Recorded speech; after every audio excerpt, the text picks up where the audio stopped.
And welcome back to Octane Collegiate. It has been a pleasure to have Summer League this season. I'm 704 Not Found, also known as Jay, and I'm joined by OY. OY, you want to introduce yourself? Yeah, hello everybody. I'm super excited to see the last day of the summer commence right now. I'm really excited to see what everybody is going to play like today and what everybody's going to do. And honestly, I don't know what to expect, Jay. Yeah, same. I mean, it is a super unpredictable season. We've had a lot of teams place in the top rankings of our standings. So in the top five, we are hotly contested for that number one spot. You've got Eatonboro Black out there. Of course, there are season one champions, but they are definitely looking to secure it here today against a hotly contested top five with LeBron Kobe Jordan, UCSC Wildfires, TAMU, and Coconut Island all up there. My pick, if I had to pick one today, would be TAMU. I think they've played so consistently this season. I've loved watching the way that they play as a team. That's always super exciting to see. Coconut Island is also definitely, definitely like playing very experimental. I would say sometimes it almost seems like they're trolling, and then they do something that makes you go, "Wow, no, that was actually incredibly good." They know what they're doing, so they're one of my picks as well. But why? Do you have any picks? Honestly, I'm looking at Bronco Esports Crimson. We saw what they did in the fall semester when it came to playoffs. They dropped back to back 80-point games, I believe, in the losers round one and round two. So they know how to step it up when it matters. I'm also looking at MMBU. It looks like they've been on and off with subs throughout this season, and they still ended at seventh place. So if with their full trio today, I believe they can absolutely go insane. And I mean, at the top of the leaderboard, you see Edenborough Black. I mean, they are the heavy favorites, the reigning champions coming in to see if they can defend their title. So I'm super excited, honestly, Jay, with everything that's happening. And all these teams can win. I mean, even down to like number 19 UTSA Roadrunners, we saw what they did last season and how they were able to get up really high in the standings. I think they ended, fourth place. One Brain zero point 0.8 aim. They have two members of Clark Red who ended in third place in summer or in spring, apologies. So there's a lot of really good teams here, and I'm really excited. I mean, look at this, a full 60-person lobby, every single team looks to be going absolutely crazy today, and I'm just excited to see what the competition is going to look like and how games are going to play out, Jay. Same here. Now, to get into format as we head into game one on World's Edge, it is going to be pretty consistent with what we've seen from ALGS. So we're doing a 2-2-2-2 map rotation.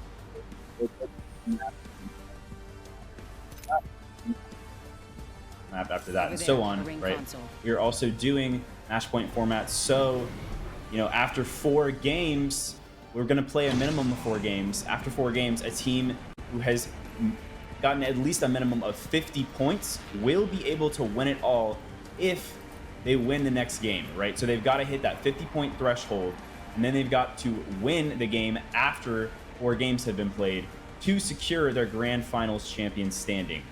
Why? What do you think about that?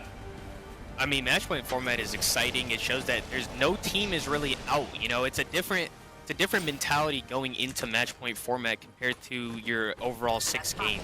People end up going into six games if they're not, in the top three, top four by game four or five.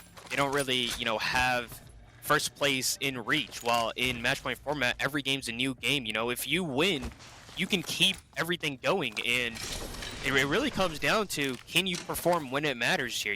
Everything is really out the window. The bonus points are a big, step up or a big help, for a lot of these teams who have performed throughout the season. They start with bonus points, allowing them to, get up to a certain threshold faster. But it is a new day. Every single team can do absolutely great things today. And, I expect a lot of these teams to come out and it's going to be super competitive. And off rip, we're not seeing any contests, Jay. Yeah, no contest. That's good to see, I would say. You definitely don't want to run into a situation where you die first on the day of match point format. I mean, you're getting no points then. So definitely good to see no early contests happening. I think we're now seeing some teams pinging some nearby teams, probably head into some action here. But so far, no one making any perilous plays, but Bubbles did just take out Pear. So we're starting to get some action with UNCG, and I believe members of TAMU, but that remains to be seen until we find that action. I do gotta say, yeah, I mean, it's gonna be a very, very exciting day. TAMU Maroon here using a Loba ult. It looks like they are against UNCG Nerds currently. Yeah, a overlooked fight is very interesting right here. UNCG Nerds fighting Fresno State, I believe, right now. So Fresno State underneath them. So talking about no contest, it doesn't look like a contest is happening here. Moose with the Prowler through the window right here. Gets swung out on and double pumped by a massive. However, it looks like a Fresno State member might have also gone down here. So half, absolutely goated. Yeah, Crazy did go down. So a potential reset gonna go down from both teams here. We'll see what happens. Looks like half the super low 301 hip fire doesn't come out, but a longbow shot hits, and two members of UNCG now down, except Moose did get rezzed here, and a punch is gonna come out. Moose, the last member alive, and he's super low. And it looks like Fresno State also rezzed Crazy, so this does look like UNCG may get wiped here. Will Moose be able to rat and get out? That is yet to be seen, but YZ, Azure, and Crazy are gonna, come out on top in that contest. And yeah, but it looks like Moose is just running and he's gone. He's gonna be ratting game one. So UNCG Nerds, who have not had the greatest of regular seasons, and they almost didn't qualify after yesterday's performance. They made it in by 2 points, Jay. They had 31 on the overall standings, while the team in 21st had 29. So barely snuck their way in, as UTSA now getting shot at by Bronco Esports Crimson here. And I think Bronco Esports Crimson has probably the best building in ring. A lot of teams predicting that it's going to pull up here, and a Fuse ult coming out is insane to me. That seeing a Fuse is crazy. Yeah, especially on a day like today where you really can't play around with your comp. I hope that Fuse knows what they're doing and that they've been maining him for a while, because otherwise this could get ugly, not playing one of our seasoned meta characters, as we should say, the Horizon Catalyst Bangalore comp, as we've seen time and time again in Summer League and Spring Season. But we do have a fight going down at Survey Camp. It looks like it's just poking currently, but with the Nemesis, any fight can turn quickly, as the Nemesis is so good at breaking those shields, and then as soon as you're fleshed, it's over, right? So they could get a push in, but it does look like MMBU is deciding to rotate around. They're going to go back towards Epicenter, and they spot another team climbing up. So we could see a second fight here, and then the ult does come down. Yeah, MMBU rotating super early, and they went from fighting one building to fighting another. Doors are getting broken off right now, and a purple mag on that RE45 is clutch. Click does almost get cracked here. Moby's going to try to walk into a door, but Jukebox and Honky Donkey both go down. What a flank there by Papa Midget. Comes in from behind and basically kills everybody here. And just one member left with no health, and he's going to go down in a clean team wipe by MMBU here. And the ones with thumbs are going to be the first team to go out. Quite unfortunate to see there, but, they are a very good fighting team, and they show you how it's done right there. Like, perfect flank coming in, and that specific building has a middle door, which makes it hard. Some variations of that building do not have that middle door. They only have two doors on both sides. Unfortunately, that door having the middle door allows way more angles, and the team outside aggressing, MMBU, able to take advantage and kill everybody there. Yeah, MMBU doing a great job playing aggressive there, moving from one fight to the next. As soon as they saw the ones with thumbs coming up that hill, they knew that they could take that fight, especially when the ones with thumbs were so disoriented in that building. It was a great swing by MMBU to push into the side door and just take them out with the catwall. So great stuff from MMBU, and hopefully the ones with thumbs can come back in later games. They are the first team to go down, so that is tough. UNTG Nerds hanging on for just that last little bit, as Matt Moose was able to get the rotation. We'll see if he is able to get banners or craft. Wasn't sure about their comp, so they might be able to craft, but hopefully he can get banners. We'll see. Until then, we've got Edenborough headed off towards Countdown. Edenborough, again, being our reigning champs from Season 1. This team is so good at playing aggressive. They can run down a team in seconds, and we may see that here with the first team that they spot as they head towards the tunnel, towards Skyhook. Yeah, and the fact that they have a double purple gold countdown is such a good spot, and they also got to loot laneside for free, so 2 POIs is extremely clutch for them, and a team that is already coming out with, insane armors from Countdown just gets to stack up all three of their members. And here's Bronco Esports Crimson team I was talking about earlier. If they pop off, I believe they can go absolutely crazy. They're looking to push up into MMBU there, but decide, hey, we don't want to be there. They look at SJSU, who are in that building, and they realize there's a team there as well.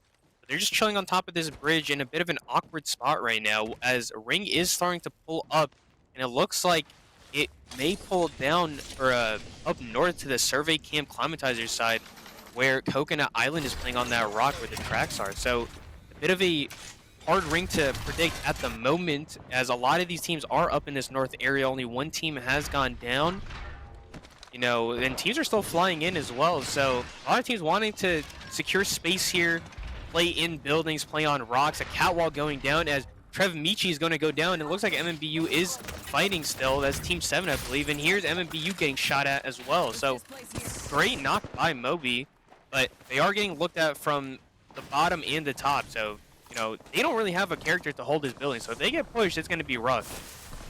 Yeah, they are able to play outside and on top with Horizon, but they need the cover, especially if the other team has a Catalyst, has a Bangalore, because then you're going to see stuff rain down. You're going to have to play off of the wall.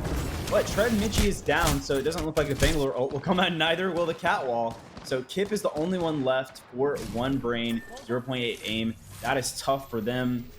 I've loved seeing them in this Summer League. They're really good at playing aggressive, and I've liked the way that they win team fights. They push hard and fast, and then if it doesn't look winnable, they are pretty good at pushing out. So I think we'll see Kip run for it and try to survive this. So we've got 2 solos currently after our first couple of fights.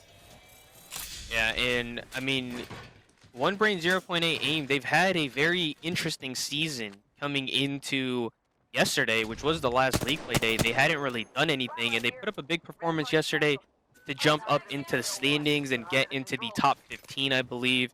But they are very inconsistent, in my opinion. If they have a pop-off, it's absolutely crazy. I love looking at it, or, love seeing it. But when they aren't popping off, it's, man, I don't know if I want to continue to watch this team and what they're doing, because their shot calling is very dependent on, as a team, Kip, Trev Michi, and Trev Mini, great names, by the way, they need to call everything together and be well. And here we go, Edinburgh looking to push up onto LeBron Kobe Jordan as we come into the Climatizer contest. It looks like Bronco Esports Crimson has downed and finished Crazy from Fresno State.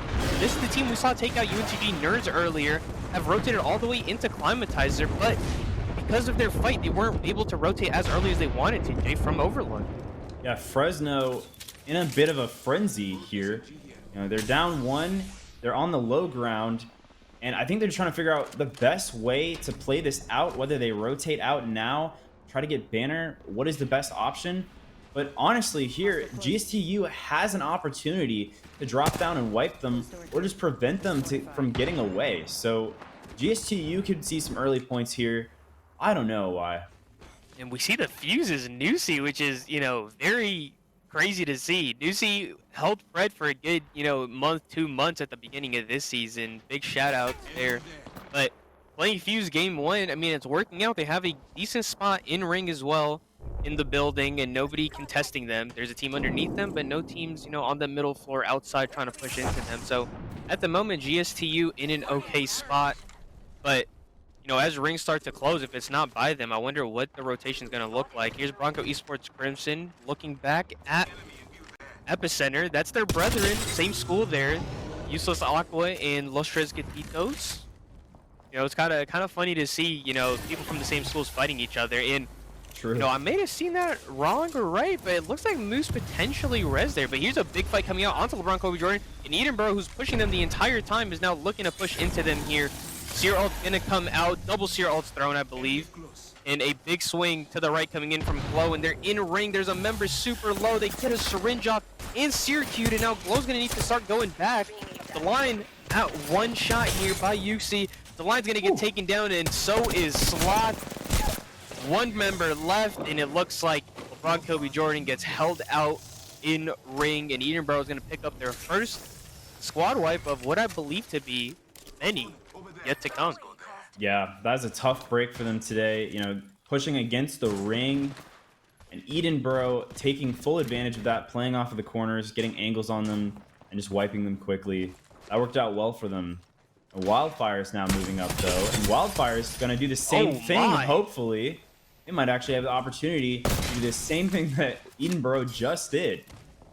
And they're pushing up like crazy here. Two members taking the far left angles, but looks like Yuxi takes a port back into ring to get them around. So they're just going to take up all the loot here, and we're seeing a lot of fighting happening in your top right. GSTU taking members off, and UTSA Roadrunners have gone down to Blamers and Bloomers. So Foolin picking up 2 kills while Chef picks up the other, and they get a full team white 3 KP. And it looks like Tamu has walked into the building GSTU was in. So GSTU, I believe, have lost 1 to 2 members as well. Horizon ult's going to come out. It looks like Tamu wants to wipe here. Shots coming out onto Azure. Fresno still playing underneath them. Pierce swung out here, trying to get around outside. Good movement with the Horizon there. Double perp and a blue means they are on even footing in terms of armors, and they have a member advantage. But forced to back up by the Catwall and nades, as well as the Horizon ult. So good hold by Fresno for the moment. But we'll see if they were still able to hold them off, as, you know, yeah, Rez is coming out outside, Jay. Oh my, somebody's resin in the Oh, open. this is going to get interesting. So many teams in that area that are about to see this and push. And speaking of so many teams in this area, look at this back of the ring right now. Coconut Island. We got Neko on red, but they're up against Edinburgh right now, and Sab's also on red. At the back of the ring, playing off these mountains. This is a super interesting spot to fight in. I've always loved when the ring pulls here to see how teams fight it out. You know, there's tons of interesting ways to get covered here. You got the train cars, and then you've got the hills slash mountains slash whatever you want to call those tiny bumps of patches and the snow and grass.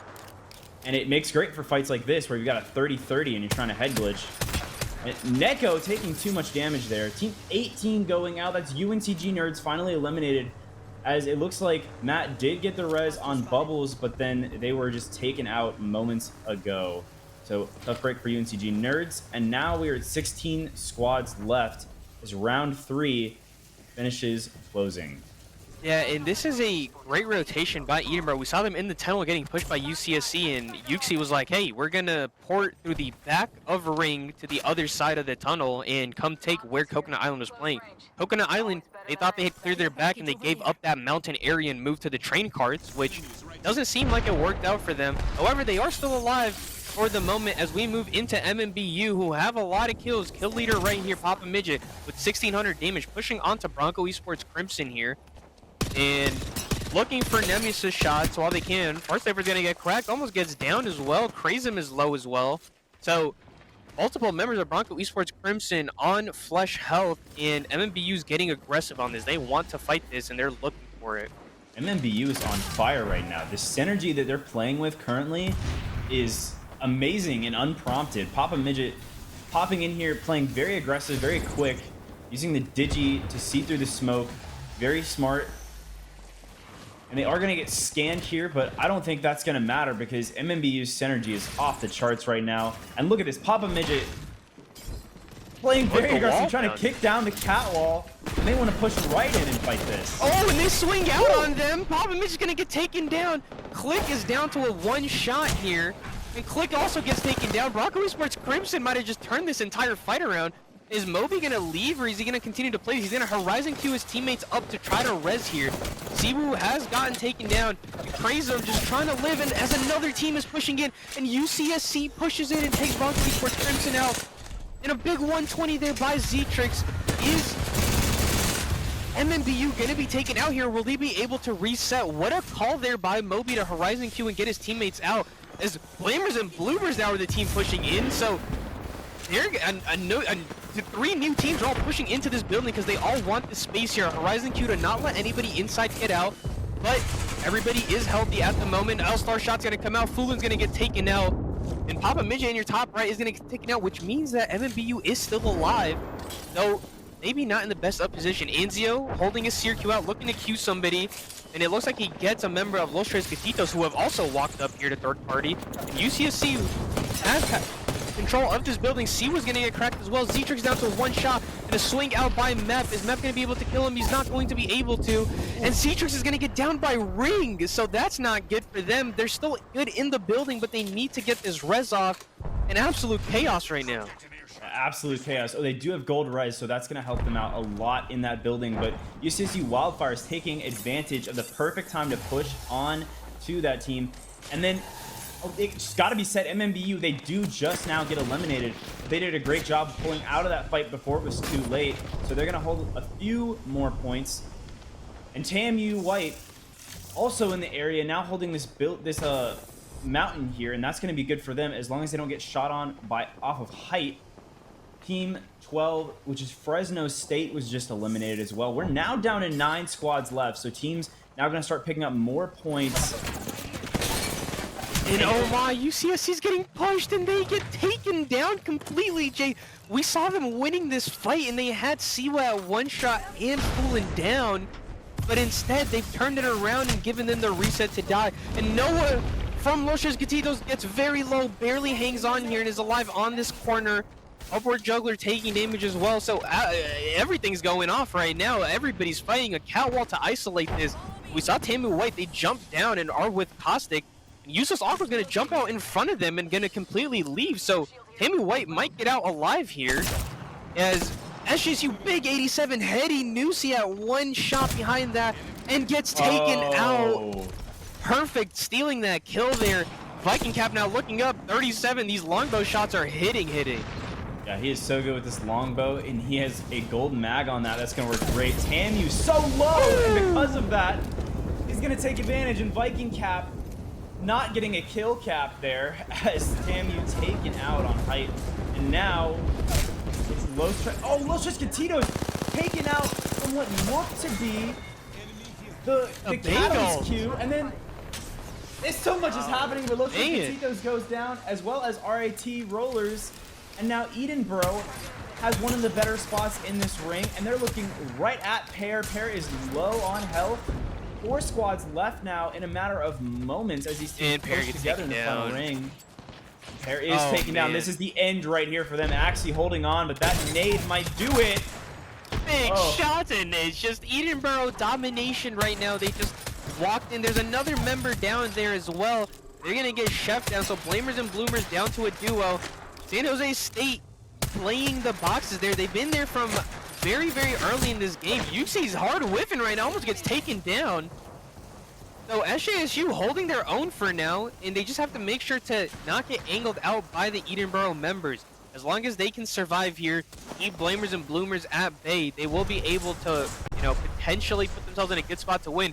Ulin is alive, and he might push onto Yuxi now. So, Blamers and Bloomers down to a solo, SJSU with a trio, and Edenboro as well, a trio. So, I'm interested to see how the pushes are going to happen here. There's a lot of open space. Glow and them have all the boxes there. And SJSU just gets absolutely melted on the quick rotate, and they're going to start to get pushed now. Sap climbs up, but he gets taken down. However, Viking Cap gets traded here. Glow going to slide up into Gordito, pero Bendito, he gets taken down. Foolin the Rat just sitting here. Gets looked at here by Glow, and it's a 1v2 situation. And Edenboro Masterclass. Oh man, oh man. And it's game 1.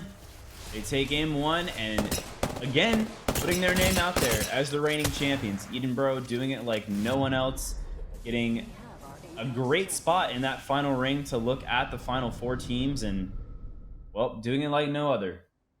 I mean, their ability to rotate is absolutely insane. The fact that, we saw them almost get wiped by UCSC on the push, and they insta-portal to the backside of ring and left the loot, able to hold off Coconut Island, able to rotate in, take out Los Tres Gatitos. I mean, it's just impressive to see their ability to recuperate and to just re-engage in fights whenever they need to. They don't, ever take useless fights, in my opinion. They always take a fight that they know that they can win, that they have the advantage in. And if they don't, they're like, hey, we're going to back up. We're going to let y'all have it, because they have the utmost respect for everybody. And everybody has the utmost respect for them, pulling out a huge game 1 W. Yeah, it's very smart the way that they play. Their micro is very consistent.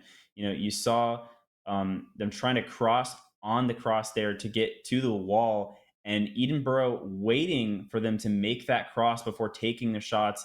And then Extremely Washed goes down in seconds to the 30-30. And once it's a 2v3 situation, it's over because Edinburgh just swings it instantly, takes them out. They see Fulham as a solo, take him out, and it's just an easy game one win. So Edinburgh catching that W in our first game. We're going to head to our second game after the short break, and we'll be right back.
And welcome back for game two.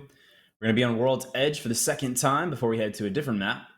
And meanwhile, we just got to talk about Edinburgh because they are currently showing that they are diffy. They have that diff. They are amazing. A World's Edge masterclass, Jay. I mean, we've seen it all season that World's Edge, that's their map. I mean, they've done it every single week. I believe they've won a game on World's Edge, which, is absolutely impressive. Glow is the kill leader for the entire league right now by a good margin, I believe, at 79 kills over 4 match days, which is, absolutely insane in my opinion. That is a crazy amount of KP. So just showing off that they know how to play World's Edge and they know what to do. So going into game two, I'm excited to see what everything looks like. And I do want to give out a big shout out to San Jose State because we basically didn't talk about them at all in the beginning, and they come out with a third place and with a decent amount of kills as well. So they're showing up. They're one of the teams that didn't start with any bonus points, and they come up with a big game one to put them in contention with everybody. Yeah, I really like San Jose State. They play pretty consistently. Their micro is really good.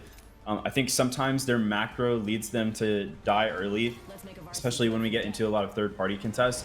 But on a micro level, I really like the way they play as a unit. Um, and Edinburgh definitely sitting at the top of standings right now as a team of just apex predators consistently doing what they do.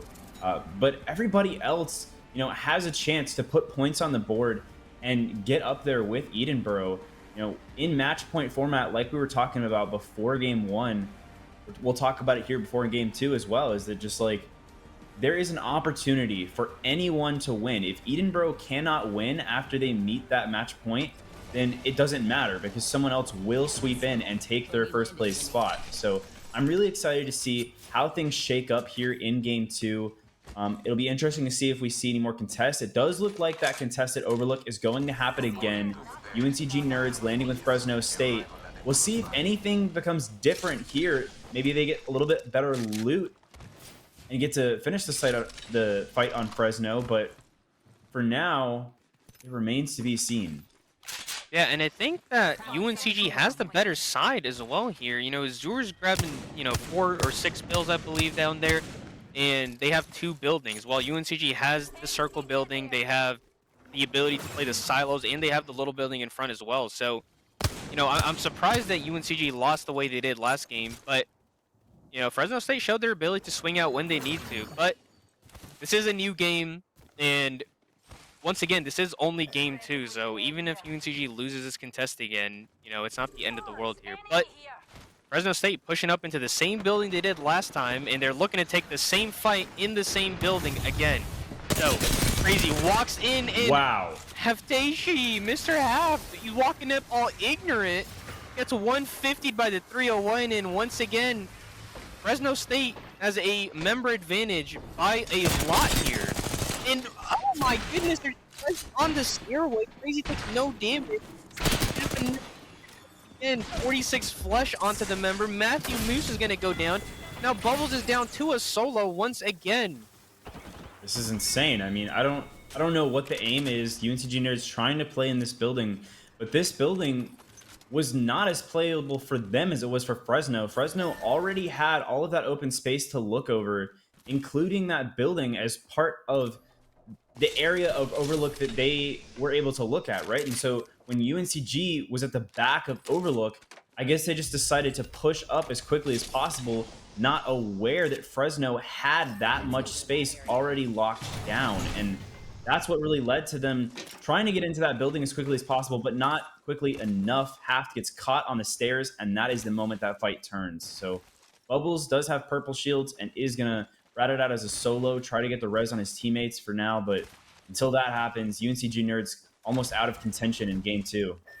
Yeah, I mean, it's literally the exact same thing that happened last game, except this time Bubbles is the one running over there. So it's very unfortunate for Bubbles as well that Ring is pulling onto the no-name area because he's a solo and he's trying to rat there, and Fresno State is chasing him down as well. Crazy and Azure are right behind him because, I'd assume Bubbles wanted to go to Geyser and res there, but as you see, Geyser, 1 brain 0.8, aim is over there.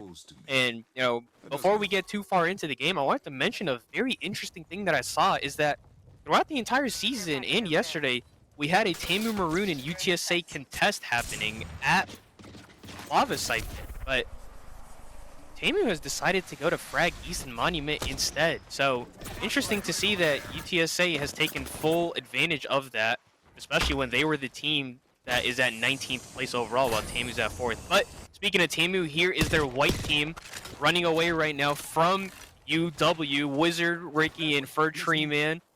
A fan favorite, one might say. So I'm excited to see what they are going to do. They had a decent game last game, I believe ended in 9th place with a few kills. So I want to see what their rotation is going to look like. They're going all the way from Lava Fissure to the east side of the map. So pretty far rotation for them, but as all these teams are going to start to take buildings here, I'm interested to see. Once again, look at this. San Jose State, team that ended 3rd place last game, is probably in one of the better spots in Ring early, Jay, so showing consistency in their zone reads. I agree with that. Although I will say whoever holds this building the longest might end up being pushed first. So they have to hold it the strongest as well. Holding down this building is very smart. They're already in ring. They already have a good spot. And look at those Watson fences. Honestly, that's a great way to lock down the building.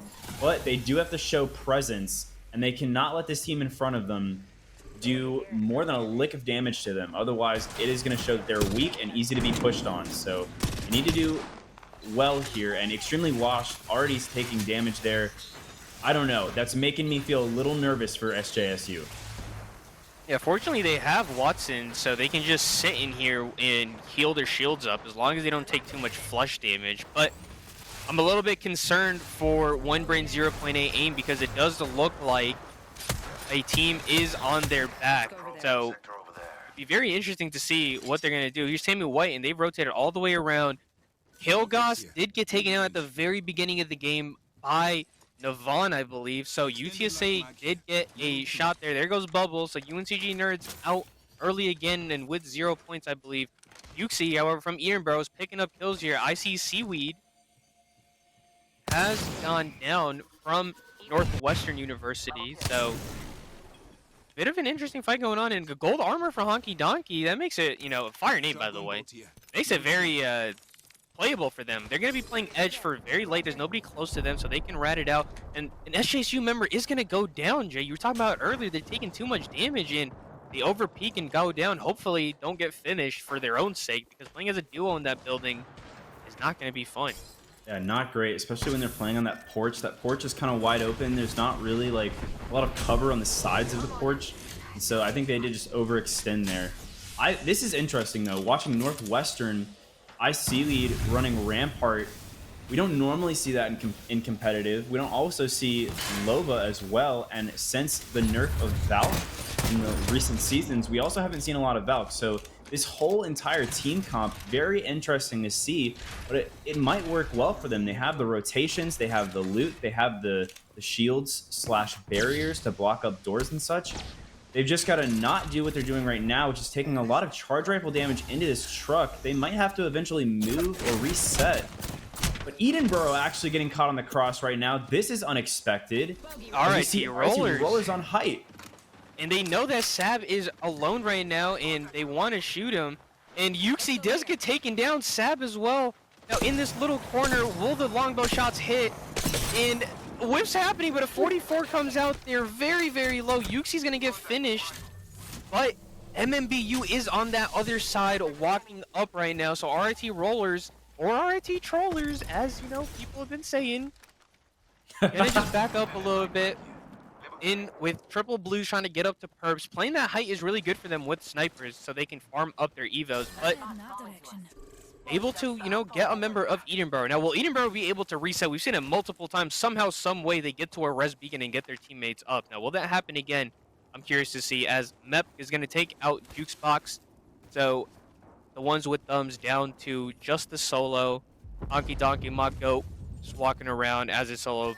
Bless up. Good luck to him in the rest of this game, as we haven't seen solos go absolutely crazy. But look, what we just said, UC does get rezzed. I mean, we were talking about it earlier, but it just always happens. You know, Edinburgh is always able to reset whenever they need to. They get banners and get out and get a res off. And just to harp on Northwestern's, you know, heart rate here, Rampart is really good for this truck, honestly, because you can just crouch behind those Rampart walls and you won't be able to get angled on that backside where Seaweed got res. So I do like the truck play, and it looks like every single building in this no-name area is taken, Jay. So I'm gonna look for a crazy endgame. Yeah, definitely gonna be a crazy endgame as all of these teams converge in that final ring. And yeah, Rampart, very great pick for a Season 17 rank, I would say, where you can just hold up in a building and not have to really take any engagements. So hopefully that works for Northwestern as we head into the later rings. One Brain is 0.8 aim, still holding on. They're having a better game than last one, I would say. But I do just want to point out, like, we are still at 19 squads left with 40 seconds to ring 2. This is playing out a bit differently than last game. So teams definitely a little bit more hesitant to take fights or to fully push onto teams. I would say that is going to be a good thing as we head into ring 3. But here in the tunnel, One Brain 0.8 aim looking to get some cracks onto Tamu. and Jaxper not letting that happen. Yeah, and he's just backing up, and Tamu White in a bit of a rough spot. They know that Ring is going to pull upwards, and they don't want to be caught in the geyser choke being held out for the entire game. However, One Brain 0.8 aim needs to also make sure that they don't get walked up from behind, because I believe Fresno State is in the right tunnel while they're holding out the left tunnel. So a big double 86 heady there by Jaxper.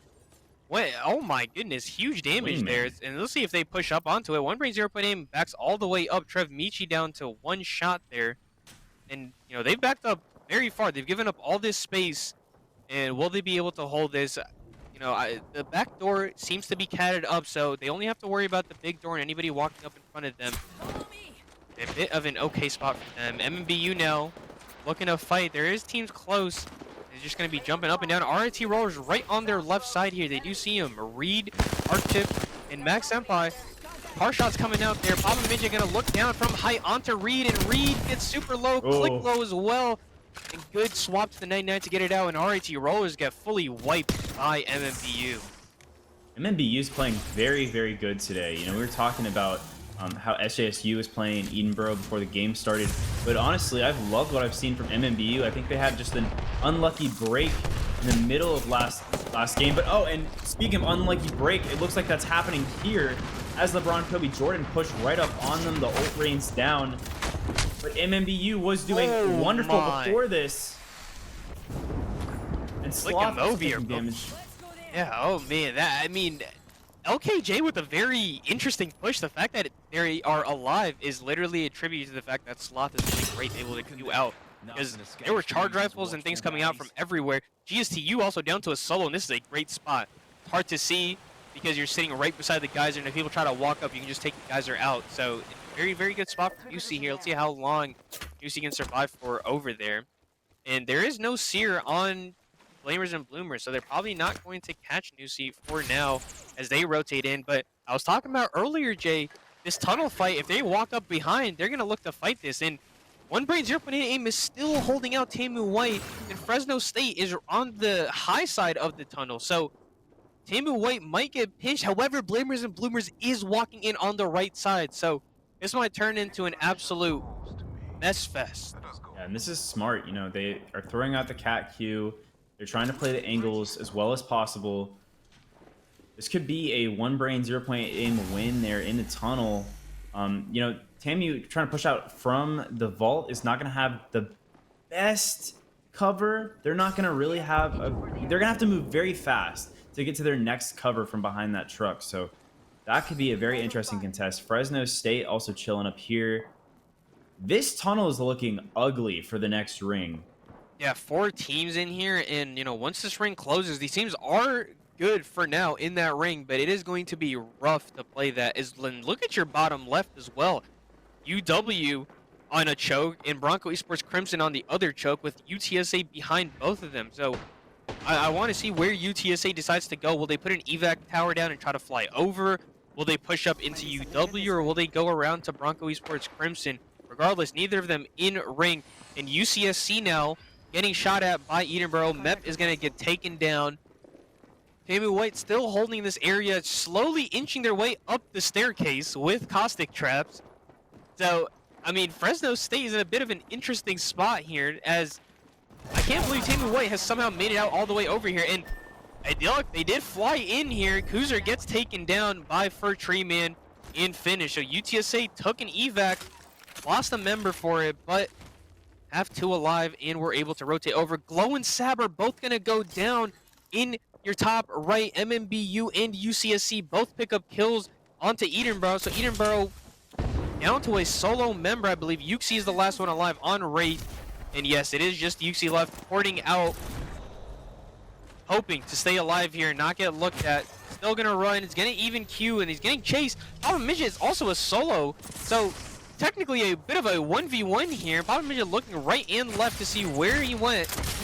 Getting shot at from other people as well. So UC's going to stay alive for now. And Papa Midget wants to pick up this kill. However, still 17 squads left. And Ring 4 is about to be there. And look at this ring. Every single house in No Name is still in. Bronco Esports Crimson, look at how low Siwoo is. Just rising, and Nusi is in ring behind them, and they don't know. This is crazy for Nusi. I crouching behind the crafter. That is super interesting. It's actually a great place to play here. They've got a good look down the hill. They can probably see UW, but they can definitely see the teams fighting at No Name. And then right behind them, Nusi has an opportunity there, honestly. It could hard grief them, but the Tamu White Fresno's fight is finally happening. A double trade comes out. Good swing, and Jaxper just shows off the car hip fire, and Tamu White's gonna get fully taken out. However, I think One Brain 0.8 and finally decides to walk up here, and they're getting shot at. However, Jaxper is holding them off. Caustic traps are going crazy. They get swaps here. Taiga is still alive, and Thermite is gonna get thrown down. Caustic traps get shot at. The Horizon ult is still up, but he can see the shots coming out, or the ticks of damage. Swifty with the charge rifle far back.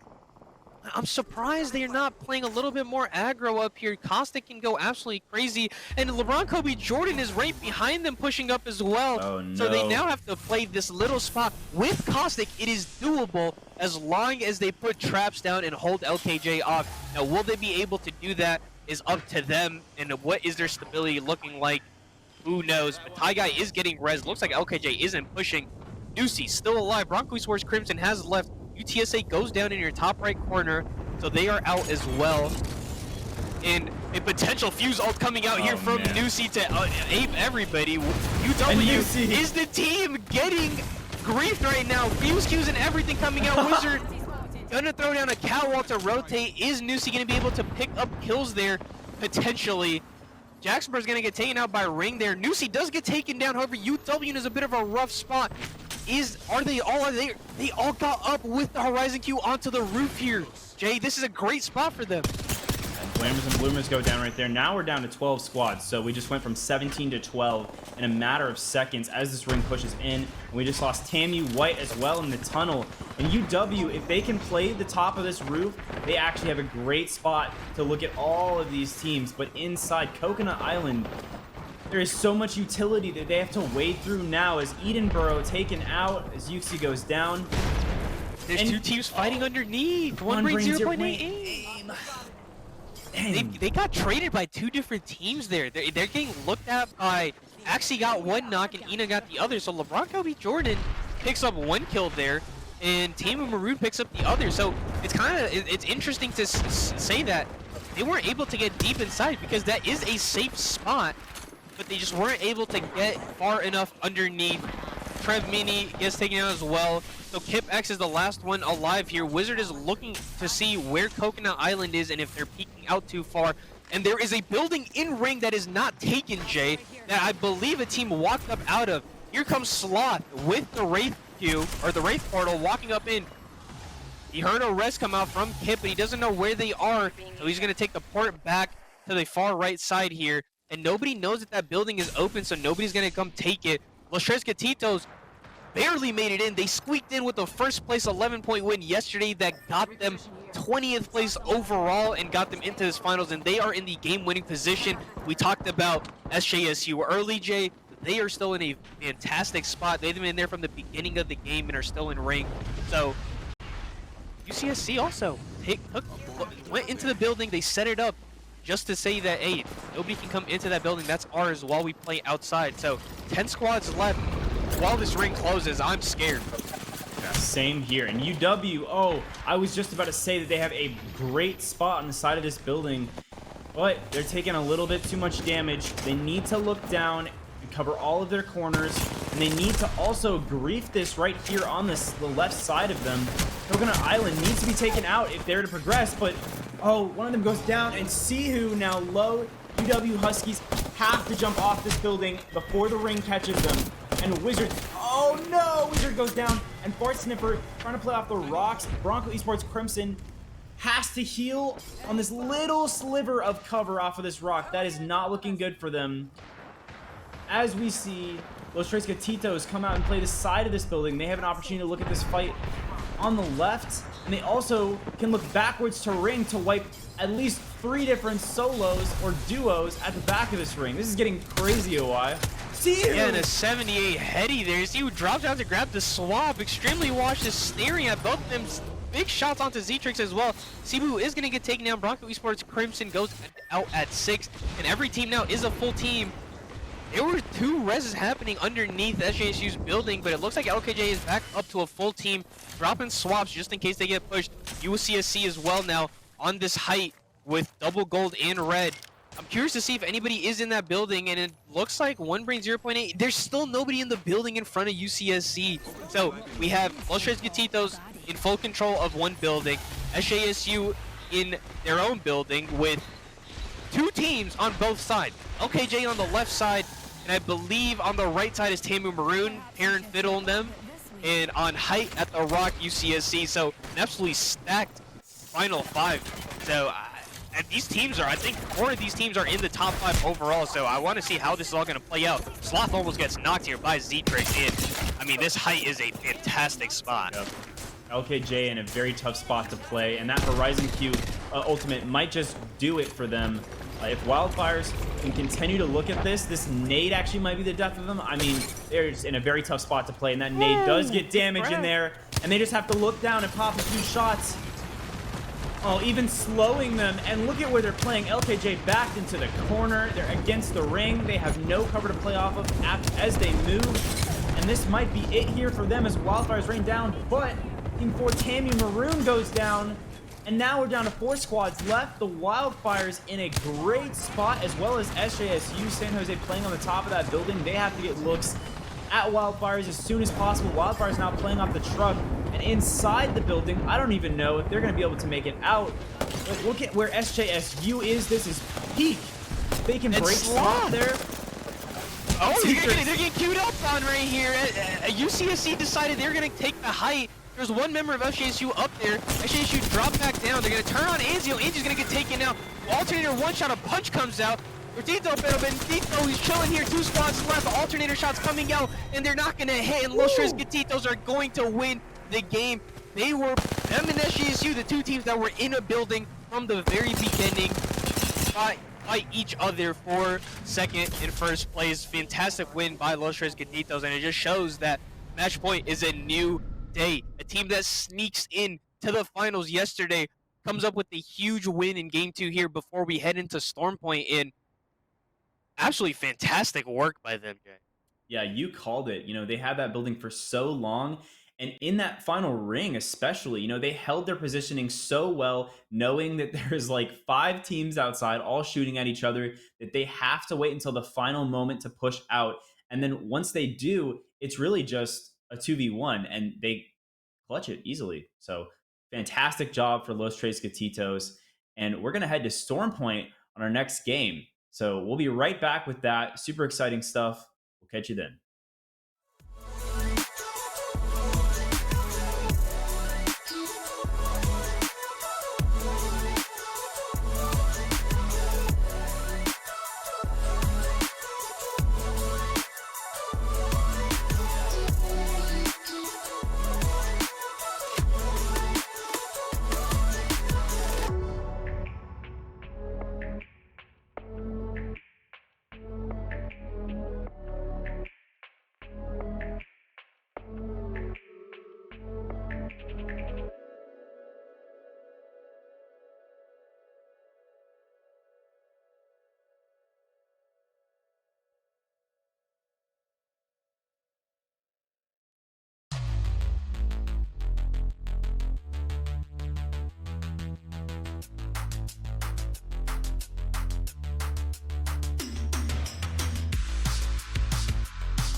welcome back. We're going to our third game on Storm Point.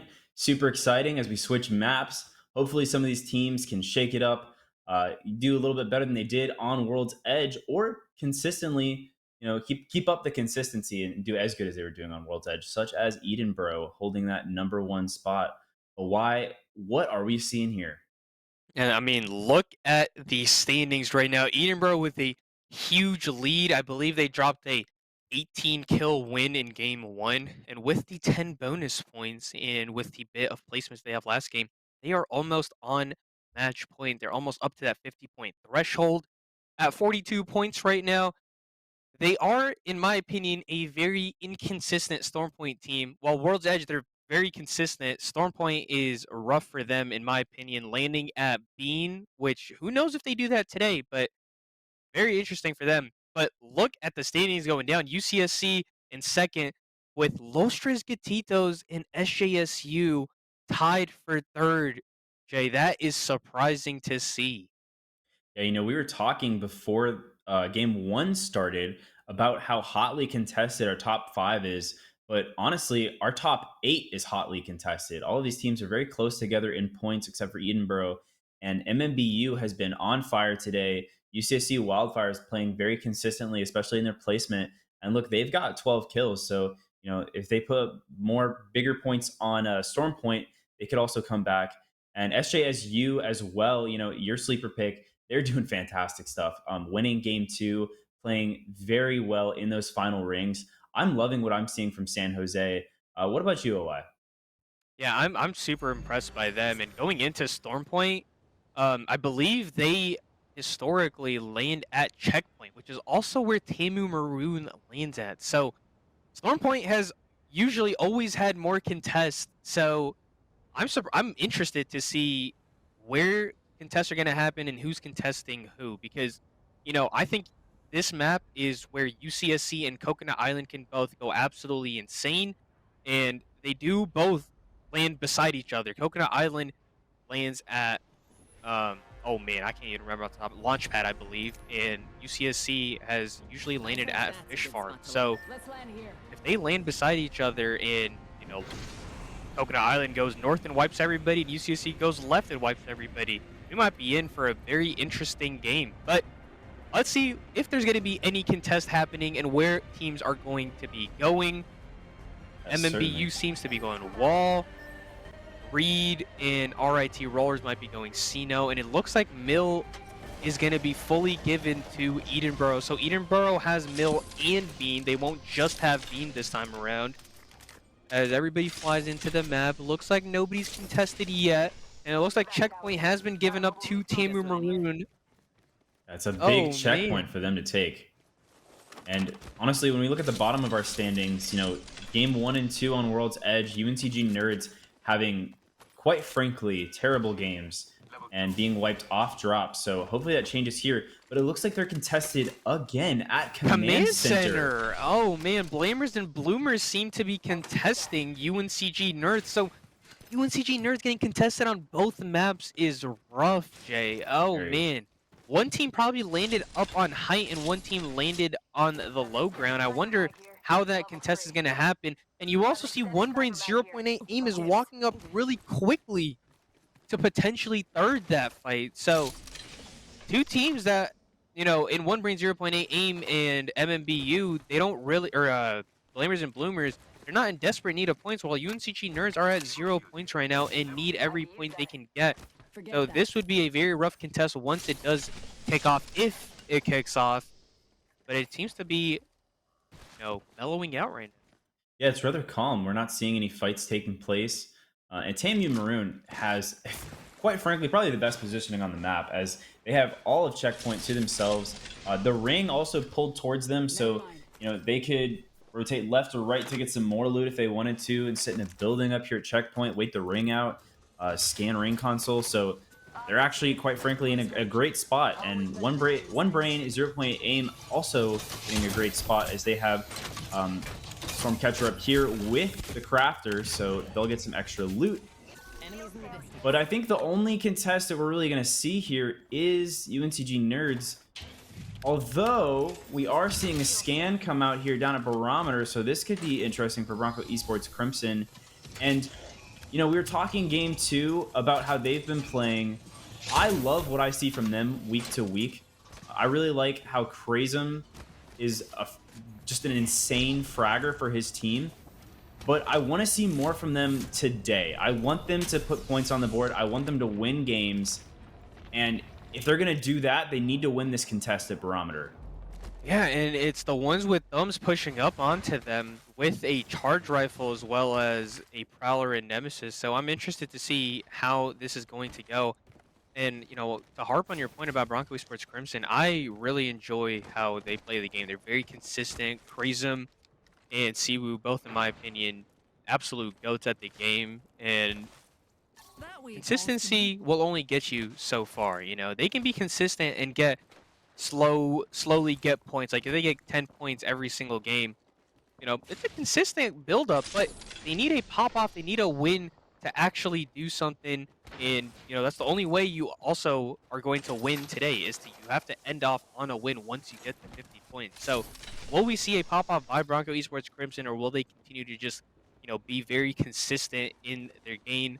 That is yet to be seen. Tamu White in the Trident being spotted here by Kael'Gaz and the ones with guns. So they went from wanting to contest to immediately backing off, and they said, hey, we don't want to mess with you guys, Bronco Esports Crimson. We're just going to back up. So they're backing up. Tamu White is going to drive right past them, and Bronco Esports Crimson is going to chill and craft. As everybody hasn't fought yet, nobody's doing anything. Everybody's just chilling right now. Yeah, speaking of chill, it really is that. 20 squads left. It does look like teams are starting to make early rotations into the ring, and now we're getting a fight. And it looks like Team 14 is going to get into this building here. They're going to take height, and we've got the Seer ult already out.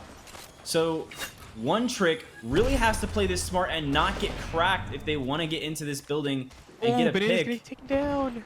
Siwa and Hib getting some picks there on Nusi and Banana. So Coconut Island being taken out right now. Northwestern having a wonderful opportunity to wipe the squad here.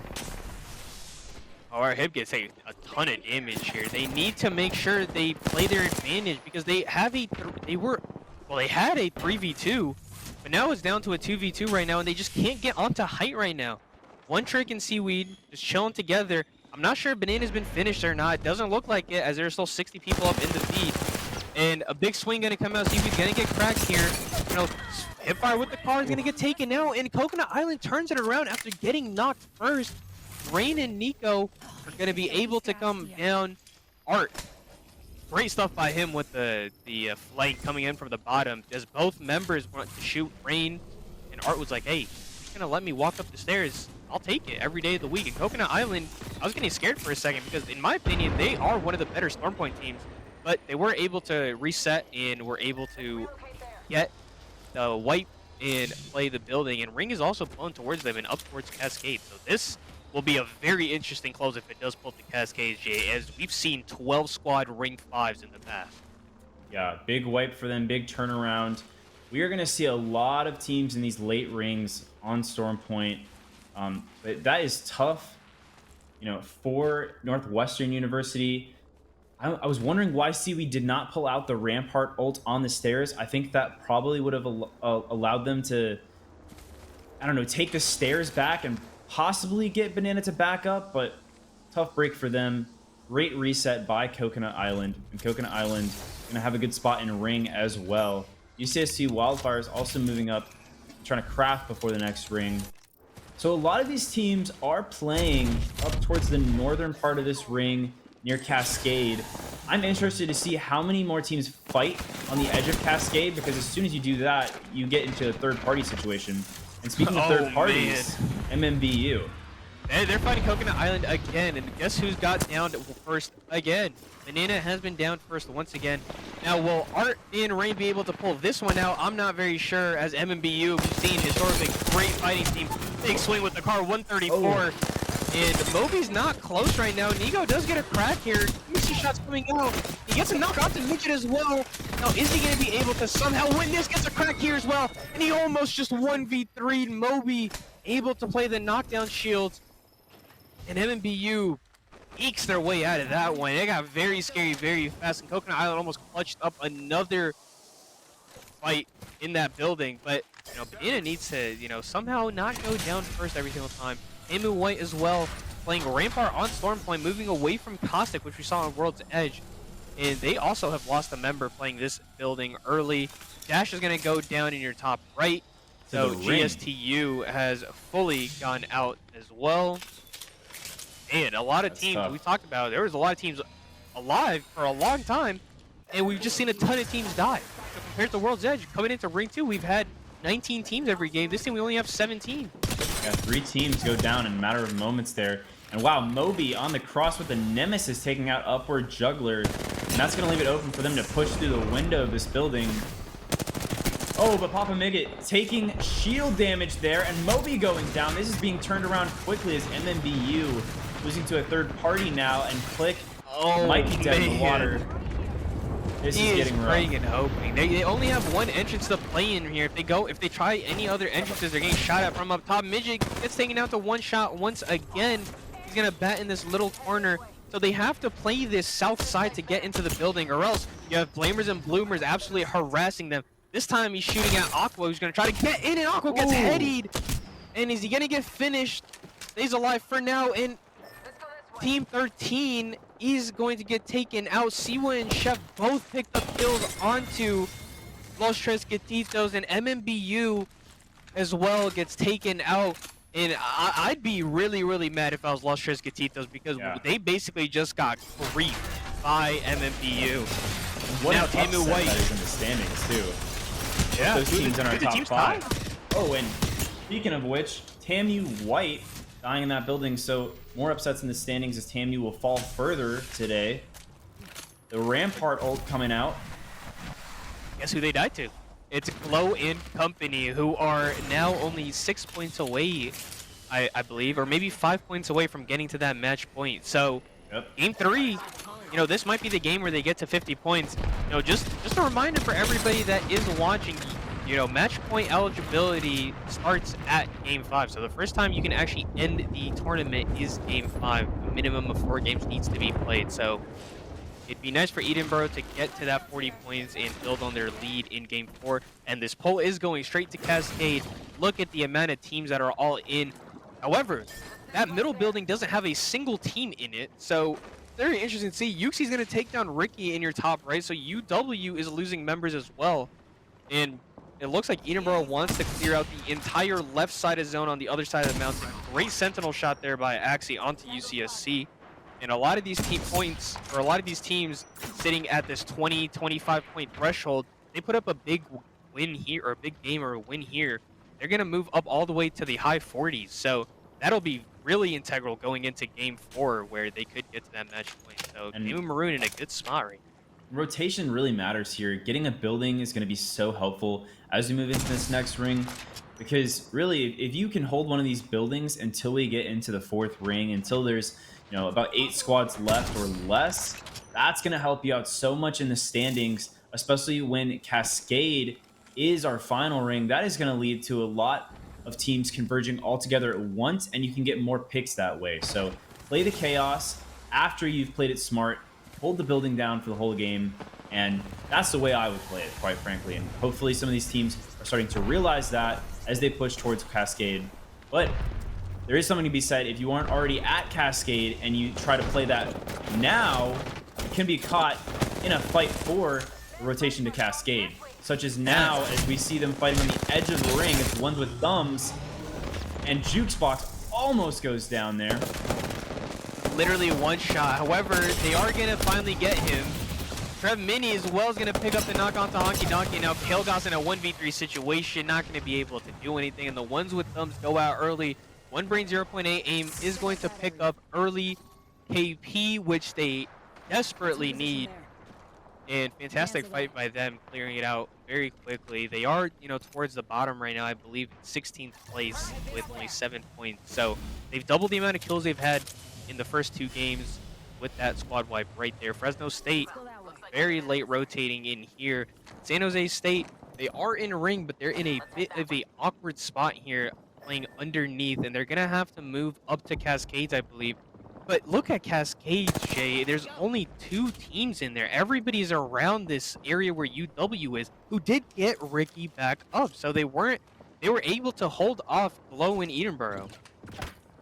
Interesting nade there, hoping to. Oh, and actually does hit 437 there, throwing the frag into the window. UW has been very consistent in Summer League, but I want to see more from them as well today. I want to see them put up big damage numbers. Game one was pretty good for them. They had a nice rotation, but they just got caught in a lot of crossfire. And so I want to see more from them on Storm Point today. And if they can manage to hold that building at Cascade, they're going to do good things here as we get into the final rings. And speaking of the final rings, we've got UNCG Nerds playing way back into zone, not wanting to move up.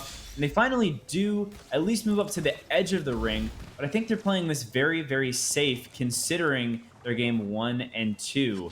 And as there's 13 squads left, they're still not even returning fire on the team in front of them.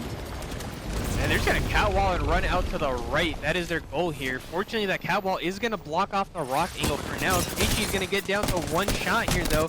Guess who it is? One Brain 0.8 aim is the team fighting him.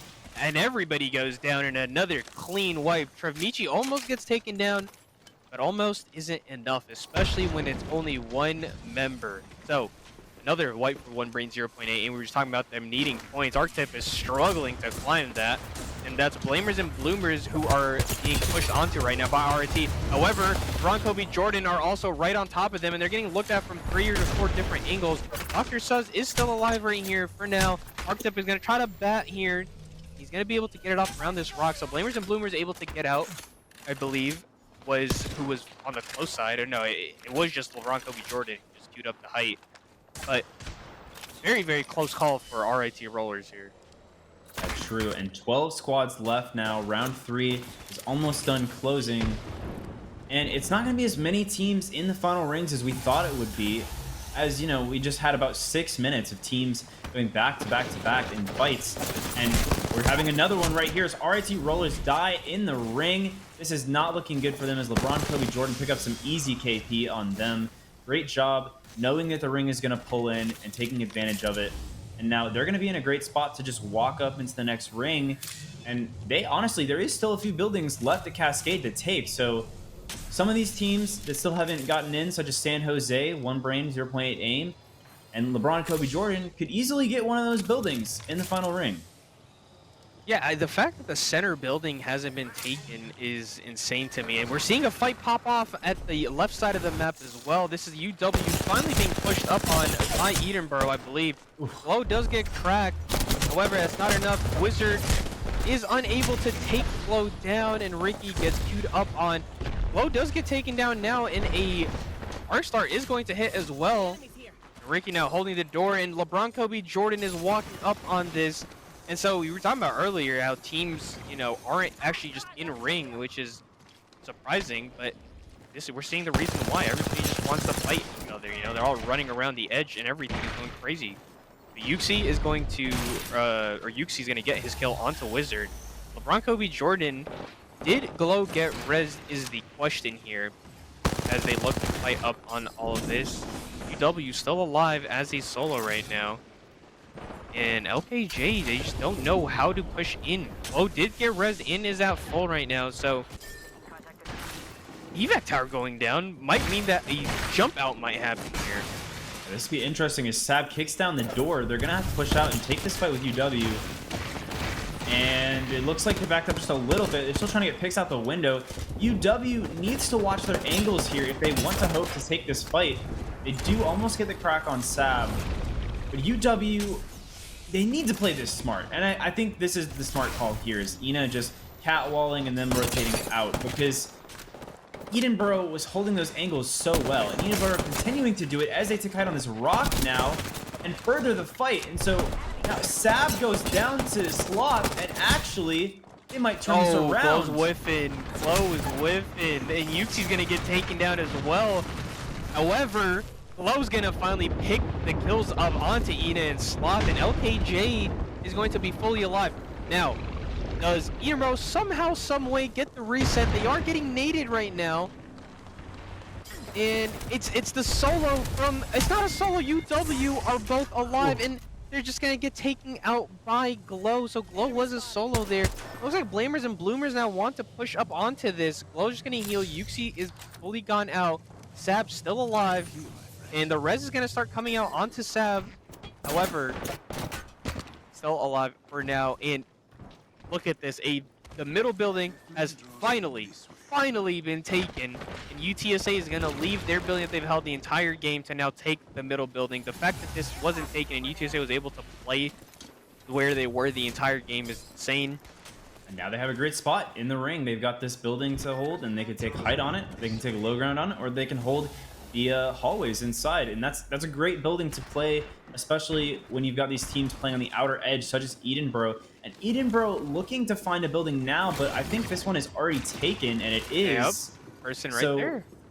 The duo for Edinburgh hoping to just play in the little hallway, if I can call it that.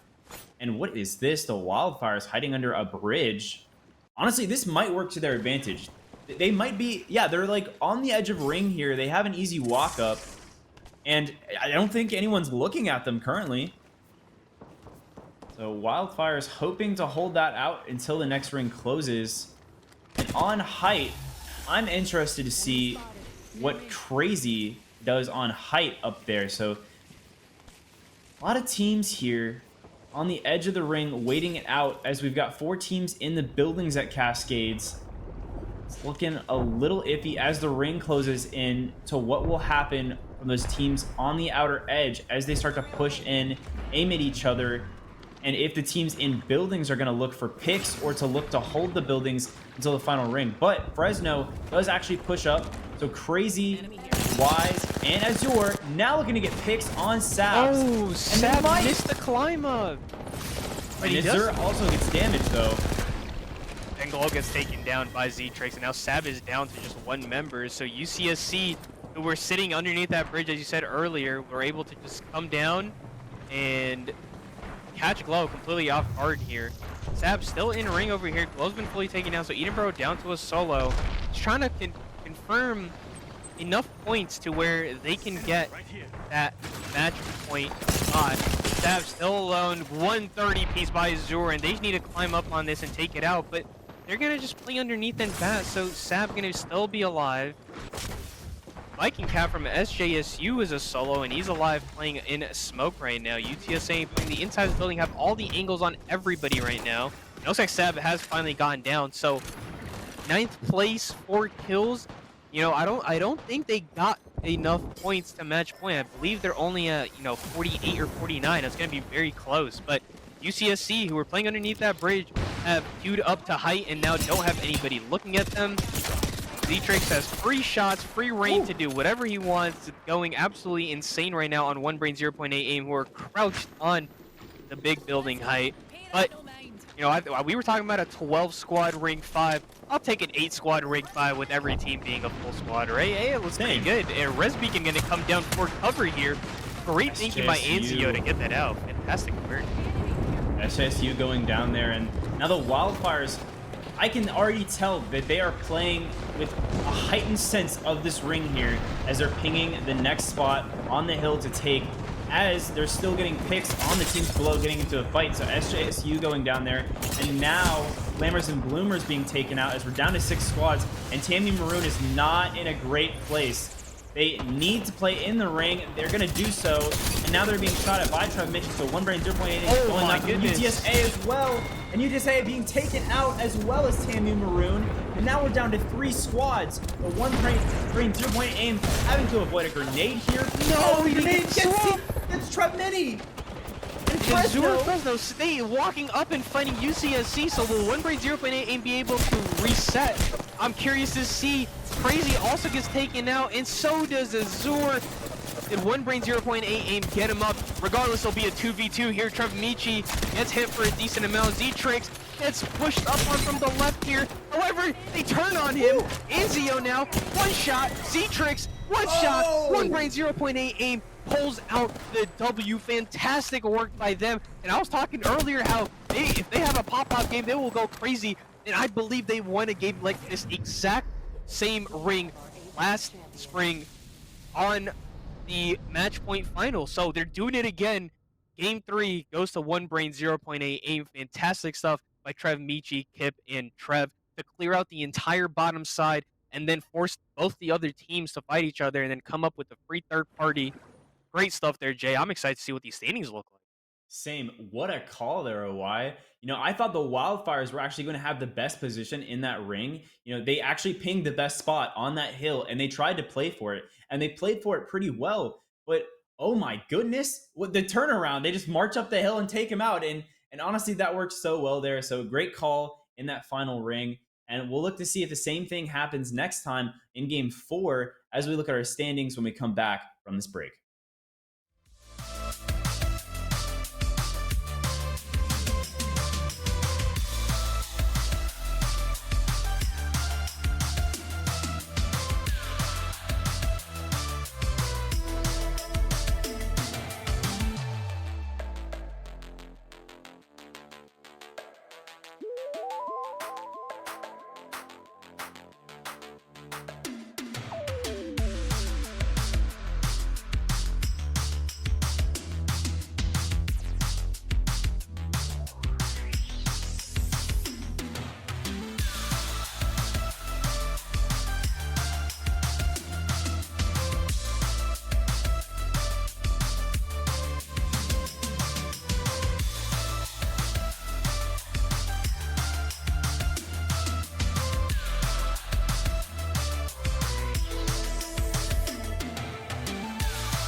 why it's been super exciting today already as we head into game 4 on Storm Point.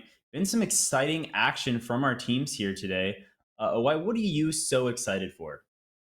I mean, I'm excited to see what we're going to see in game 4 on this Stormpoint game before we get back into World's Edge. As looky, Edinburgh actually got to the 50 points. So, this game 4, just to solidify how many points they can get, UCSC on a good has a good chance to get to the 50-point threshold in this game.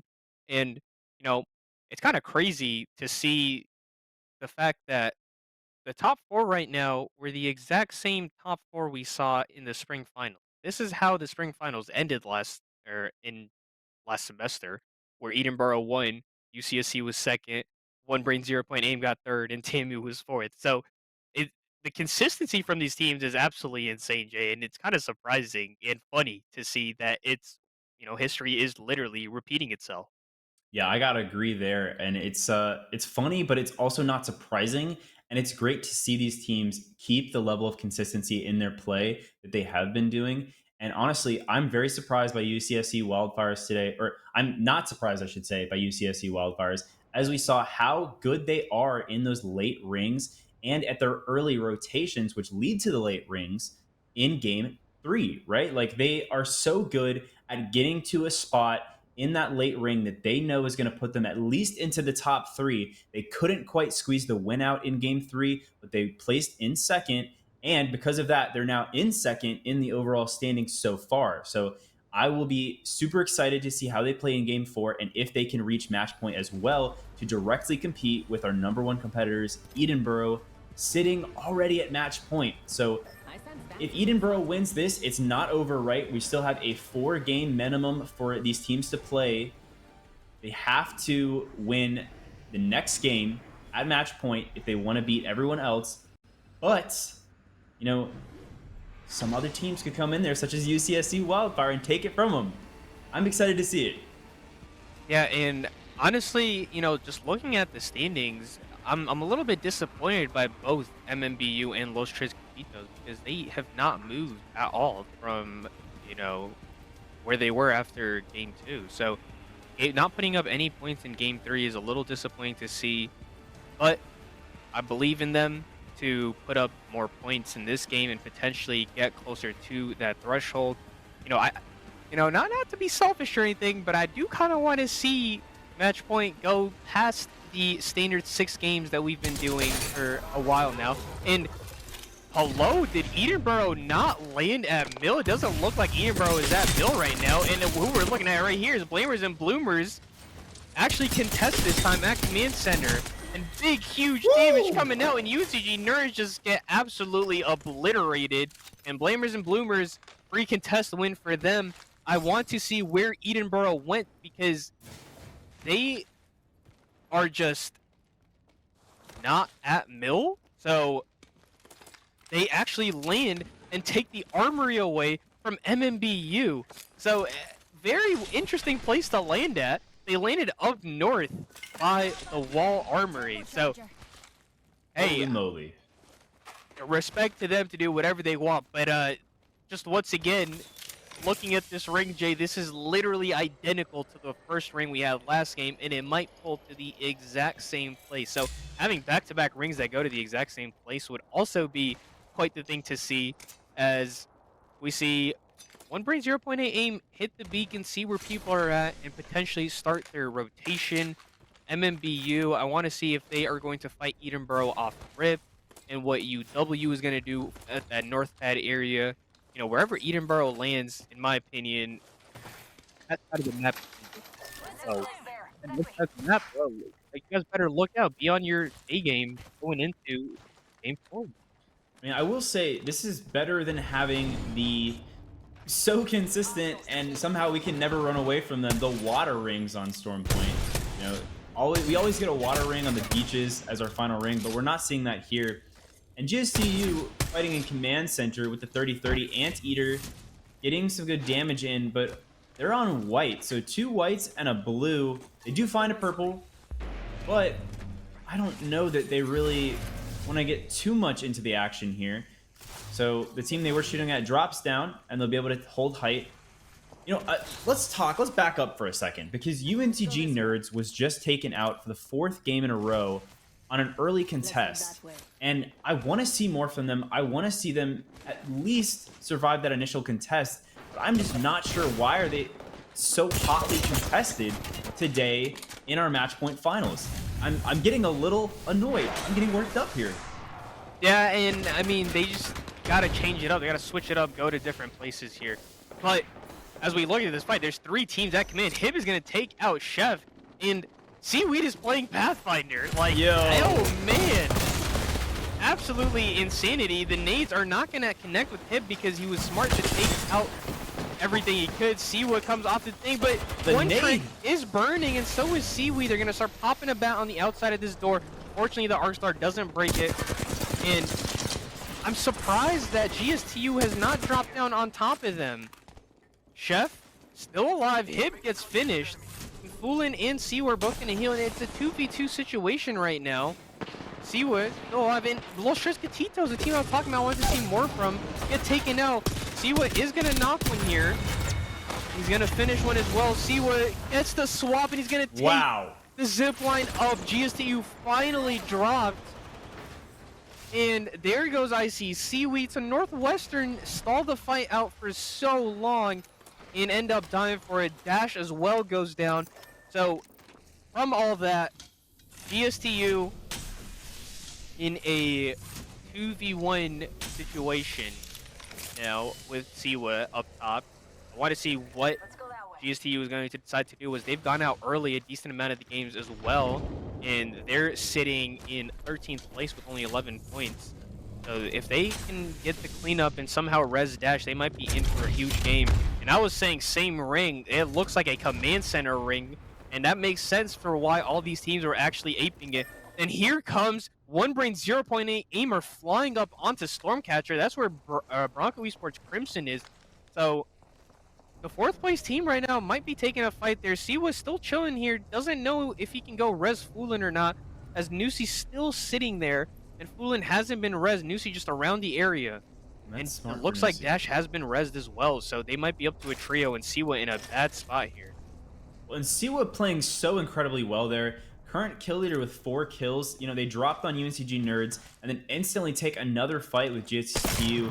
And they're doing a great job there. Siwa almost died to a nade in the last final seconds of that fight, where they lost the 2 other members of Siwa's team. But Siwa was fantastic with the 5 brain level of play, throwing down the Q and going straight up the zip, not taking any more damage than that. So I got to hand it to Siwa for surviving that fight.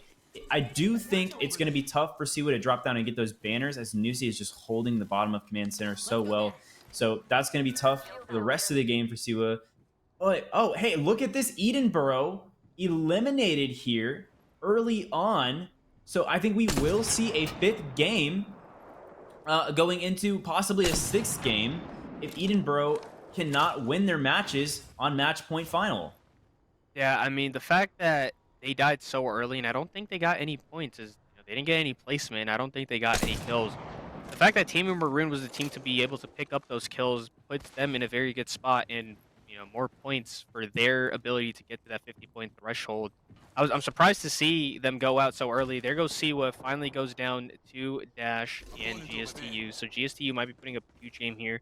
And team that One Brain 0.8 aim is looking at right now, Mep, Inzio, and Zetrix, UCSC, they only need 10 points to get to that 50-point threshold. So if UCSC can survive and get points, Game 5 will be very interesting. Here comes MMBU, and they are fighting UW. Wizard and Fur Treeman have both gone down, though, to 2 different teams here.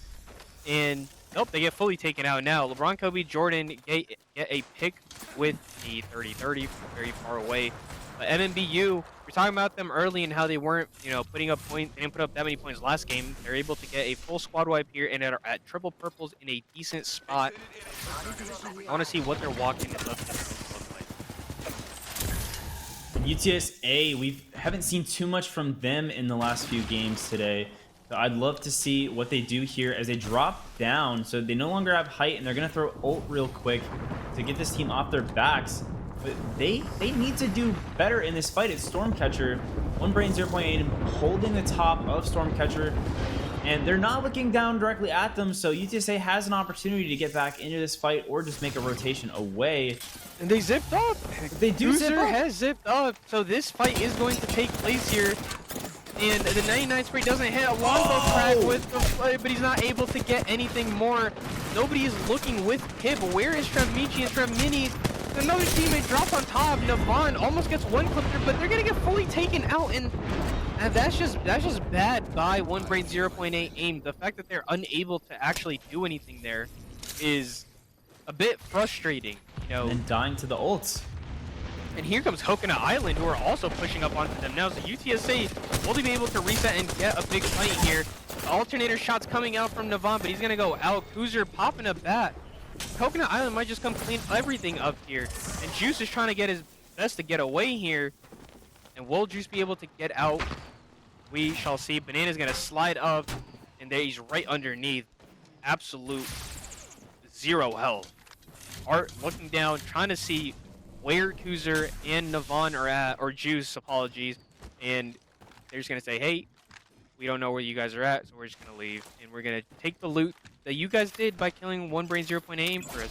Bloodhound skin gonna come out. It's not gonna actually get Juice, so it looks like even though they are split on both sides, Kuzer's on the left and Juice is on the right, UTSA is going to survive for now. Just not a quick enough reset for UTSA, and Coconut Island taking advantage of that. But look at this.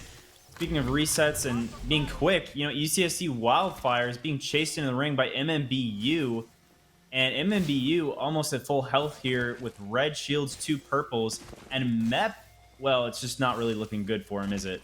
Mep running away, not high on health, no shields, and it's going to take about 2 30-30 shots for UCSC Wildfires to be eliminated. That means they are not going to get to that 50-point threshold going into Game 5. So at the moment, we only have one team that's at that 50-point threshold in Game 5, or that will be in at next game. And, you know, as this game progresses, we might see more teams. Tamu Maroon, a potential One Brain 0.8 aim.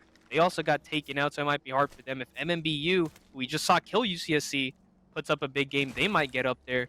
But a lot of the teams that were close at that point have not gotten up there. Kuzer just slides down the hallway, smokes himself off, and starts getting out to regain with Juice, and now playing the stairwell there. Here's Coconut Island sitting on top of Stormcatcher, and they're trying to just look out, clear their behind. Fresno State is right behind them, and I think Coconut Island is semi-aware because they are looking that way. Rain is at least. And how long will everything go on for? We only have 11 squads left, Jay, going into Ring 3. So this is the lowest amount of teams we've had left in the entire, you know, series so far. Yeah, especially on Storm Point. I thought it would look a little bit different, but it's just been one contest over another, and a lot of third parties happening, especially here at Storm Point. You know, we just watched Coconut Island run down UTSA, and UTSA is still living, so great thing that they were able to get the reset. Juice and Kuzer will be able to move on together as a unit. But as the ring pulls to the left towards Cascade, again, another Cascade ring. The counter pull is crazy. Oh, man. They have a Trident at their hands here. Crypto as well. You hear the Crypto drone coming out to scan out UTSA. But I was thinking that this might counter pull back to Cascades as it did last game, and it looks like it is going to be going there, and this might be an almost identical ring to what we just saw. Juice and Kuzer are now going to be going through ring here with the Trident, try to get into a spot, and there's only 2 teams here. The ones with those were here early, and here's Tamu Maroon. There is not another team here, and they're going to be playing the exact same building they took last game. So good luck to a lot of these teams moving in. Everybody was playing this command side, and it's going to be quite the rotation to get into Cascades here. Tamu Maroon currently sitting in 4th. If they hold on this building for long enough and get a few picks, they could actually break top 3 and certainly maintain top 5 standing here as we get into the final ring. But there's a lot of teams up at Command Center on the northern edge of that ring. It'll be interesting to see what happens there. It looks like GSTU is at the top, I want to say. And if GSTU can hold on for long enough to get a third party on the two teams in front of them at the beginning stage of Command Center, then GSTU could actually have a really great chance to walk up with some more points into those final rings as well. Oh my, what a smoke. Literally, Jacksboro went from seeing everything to seeing nothing as Fresno State walls them off. And what's their rotation going to look like? Because they need to go through this choke. Tamu White, however, is taking a lot of damage as Coconut Island is pushing them from the north side here. So it might open up an opportunity for Fresno State to just walk up behind Tamu White and shoot them in the back. But that is all up to whether Tamu White is going to back up or not. They do see them on scan here. All of these angles are being taken away. Banana climbed up to the right here, and an Arc Star comes out from outside. Jacksboro is going to slide back down. Fortunately, he only takes a sliver of damage. And they're just going to slide onto Fresno and take the fight onto Fresno here. Crazy doesn't get taken down here. In Nemesis shots, one gets taken down. Crazy through the smoke gets taken down. Azur is one shot. Swifty gets the full finish onto him. And Tamu White, they get the team wipe here. And I don't know. Oh, ring is closing. I was about to say, why is Swifty leaving his teammates to go? But it's because ring's closing and they need to get in here. And it doesn't look like a lot of the Cascade builds are going to be taken. And instead, everybody's going to play this edge arc tip. And Dr. Sus taking out LKJ, RIT Rollers, going absolutely crazy in your top right here. Reed going to finish them all off.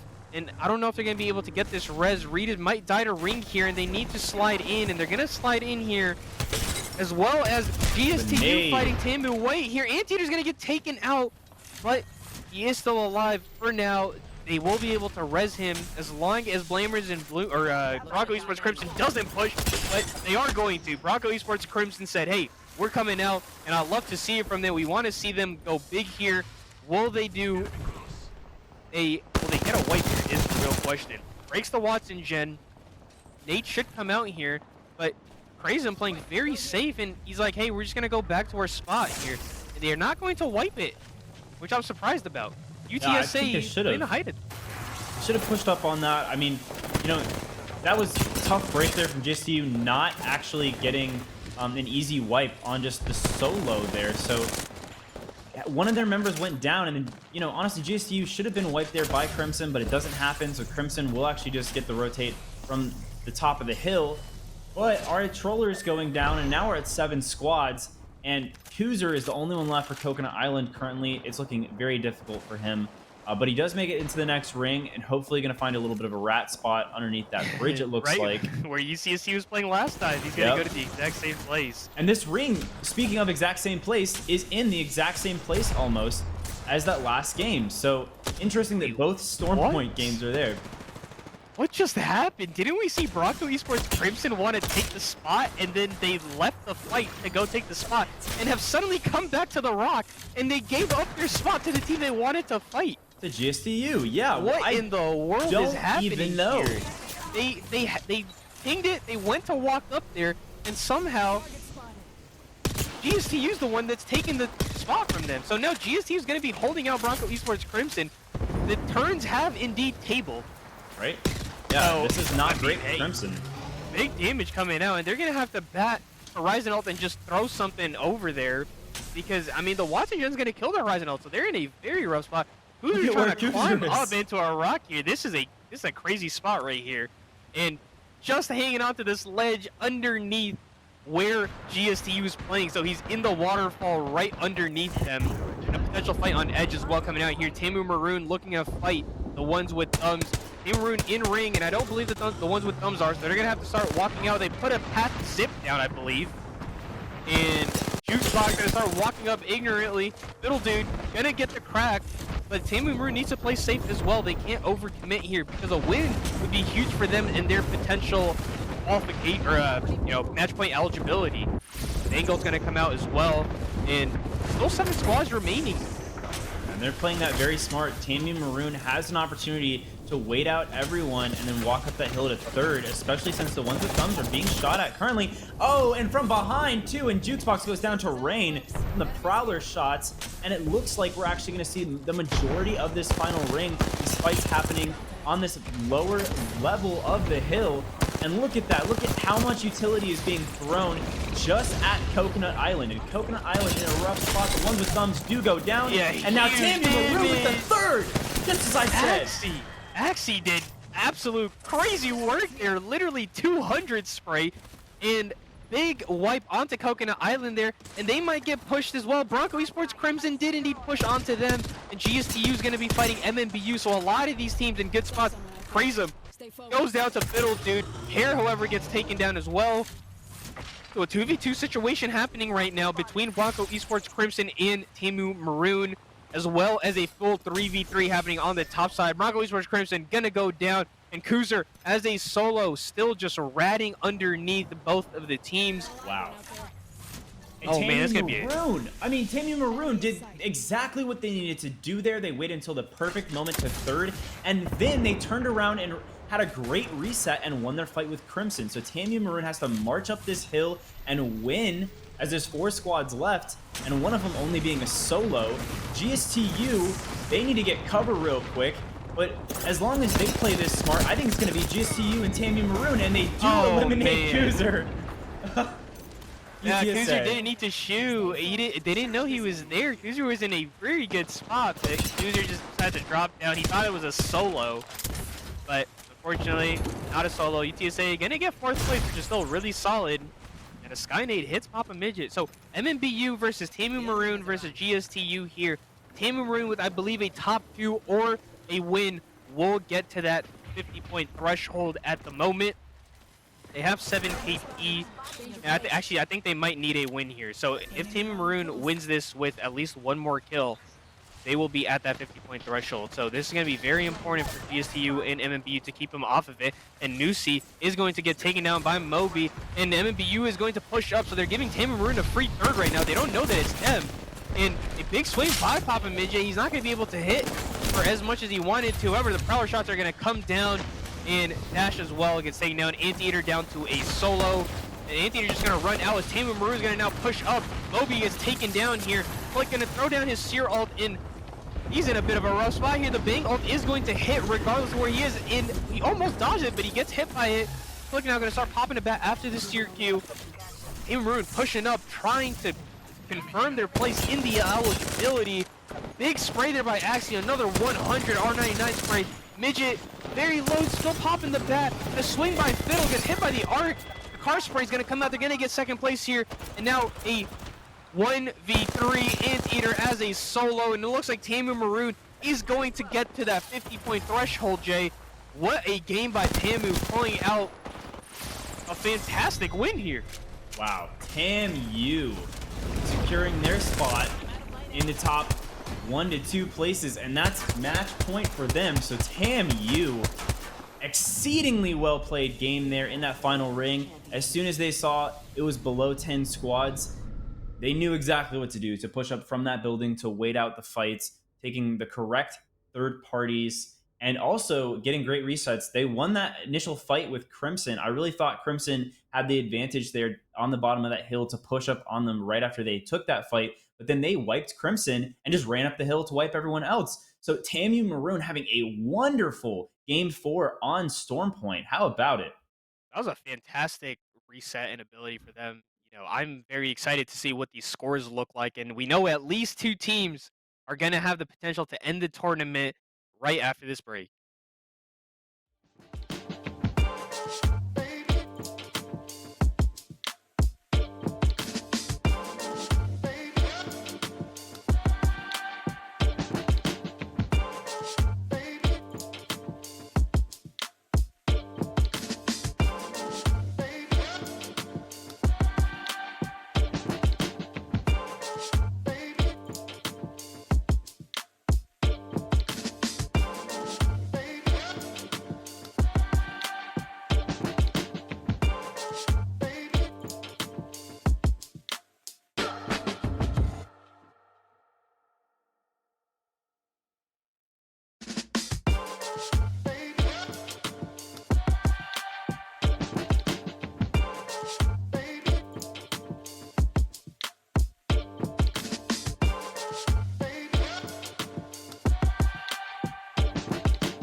Welcome back, and an intense game five ahead of us. We have two teams on match point. So both Edinburgh and TAMU Maroon could win it all with this game here, game five on Storm Point OY. Or Yeah, and World's Edge, excuse Tamu. me. Yeah, we will be moving to World's Edge, but they got to, the eligibility, they got to that 50-point threshold on Storm Point. Tamu put up a huge game 4, and I'm super excited to see how this game 5 is going to play out. Edinburgh, as we talked about earlier, probably the most consistent World's Edge team in the entire tournament right now. And Tamu Maroon, I'm a little bit scared for them because they are landing at a completely new POI and playing from a new spot. So who knows what they are going to do. And looking at the bottom of the leaderboard, these teams also have the ability to grief them. If UNCG Nerds and Northwestern, the ones with thumbs, teams, with single digit points right now, if they really wanted to, they could somehow, take a 3v3 onto Tamer or Edinburgh and catch them off guard here. But who knows what happens? Everything is up for grabs going into game 5 here. The tournament could very well end. Tamu Maroon and Edinburgh have the ability to win it all right here, right now, as we get into World's Edge. And even if they don't, MMBU and UCSC Wildfires, they have to play this very smart. Now, of course, they could land in grief Edinburgh and Tamian Maroon, but what I'm thinking the smart thing to do is play to win. You play to win this game, you get on match point, and then you win the next one. You've got to play this so smart. You've got to prevent Edinburgh and Tamu from doing it, but aim to win so that you get on match point. I mean, if we have to go to 13 games, heck, I believe in these teams. I want to see more from MMBU and more from Wildfires, and even Blammers and Bloomers and One Brain 0.8 Aim and LeBron, Kobe, Jordan.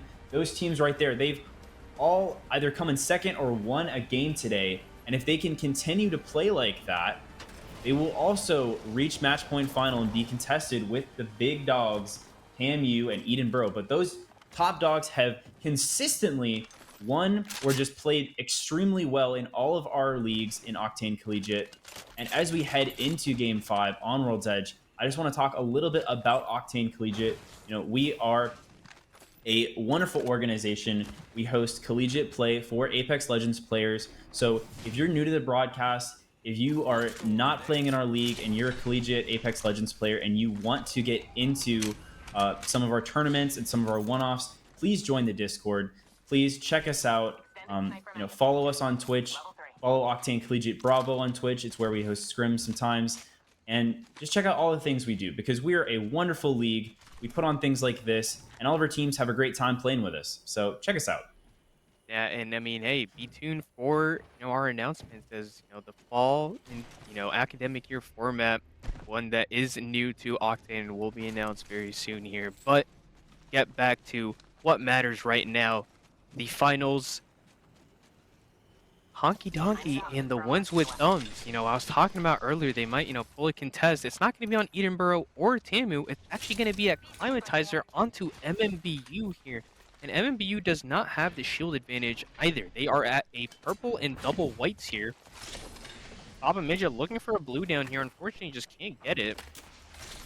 But the ones with thumbs are walking up like crazy. Well, there you go. Double purple, and now the entire, I was a little bit somber. I wasn't thinking that they had as big of a chance to see double blues and purple for the ones with thumbs. But now a double purple white puts them on an even footing, and the ones with thumbs can really ruin MMBU's hopes at getting to match point this game. Yeah, it's iffy. They've got to play this without any nerves, and they've got to play it smart. So dropping up onto height and watching the doors seems like a good play. We'll see how it plays out, but MMBU, they're one of my picks to win it. They really need to get a win here, quite frankly, and they need to win this early contest to do that. And this is going to be a tough building to play off of, but as long as they don't rush in or do anything stupid, they've got this. Yeah, and hard combination of guns to actually push up onto. So I wonder, if they do get pushed by a Volt or a Prowler, the Eva without a Bolt, I believe, and the Spitfire is just not the combination you're looking for here. But MMBU is gonna back up here from the contest, and they're just gonna say, "Hey, maybe it's not worth fighting, so we're just gonna leave."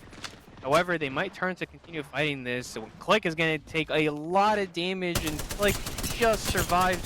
Kilgos is gonna take damage from the Spitfire, and he almost Wow. gets taken down. Look at how low Kilgos is. The team shot hit hard. Jukebox is isolated right now on the right side, and they now see Jukebox, and this is who you want to push at right now.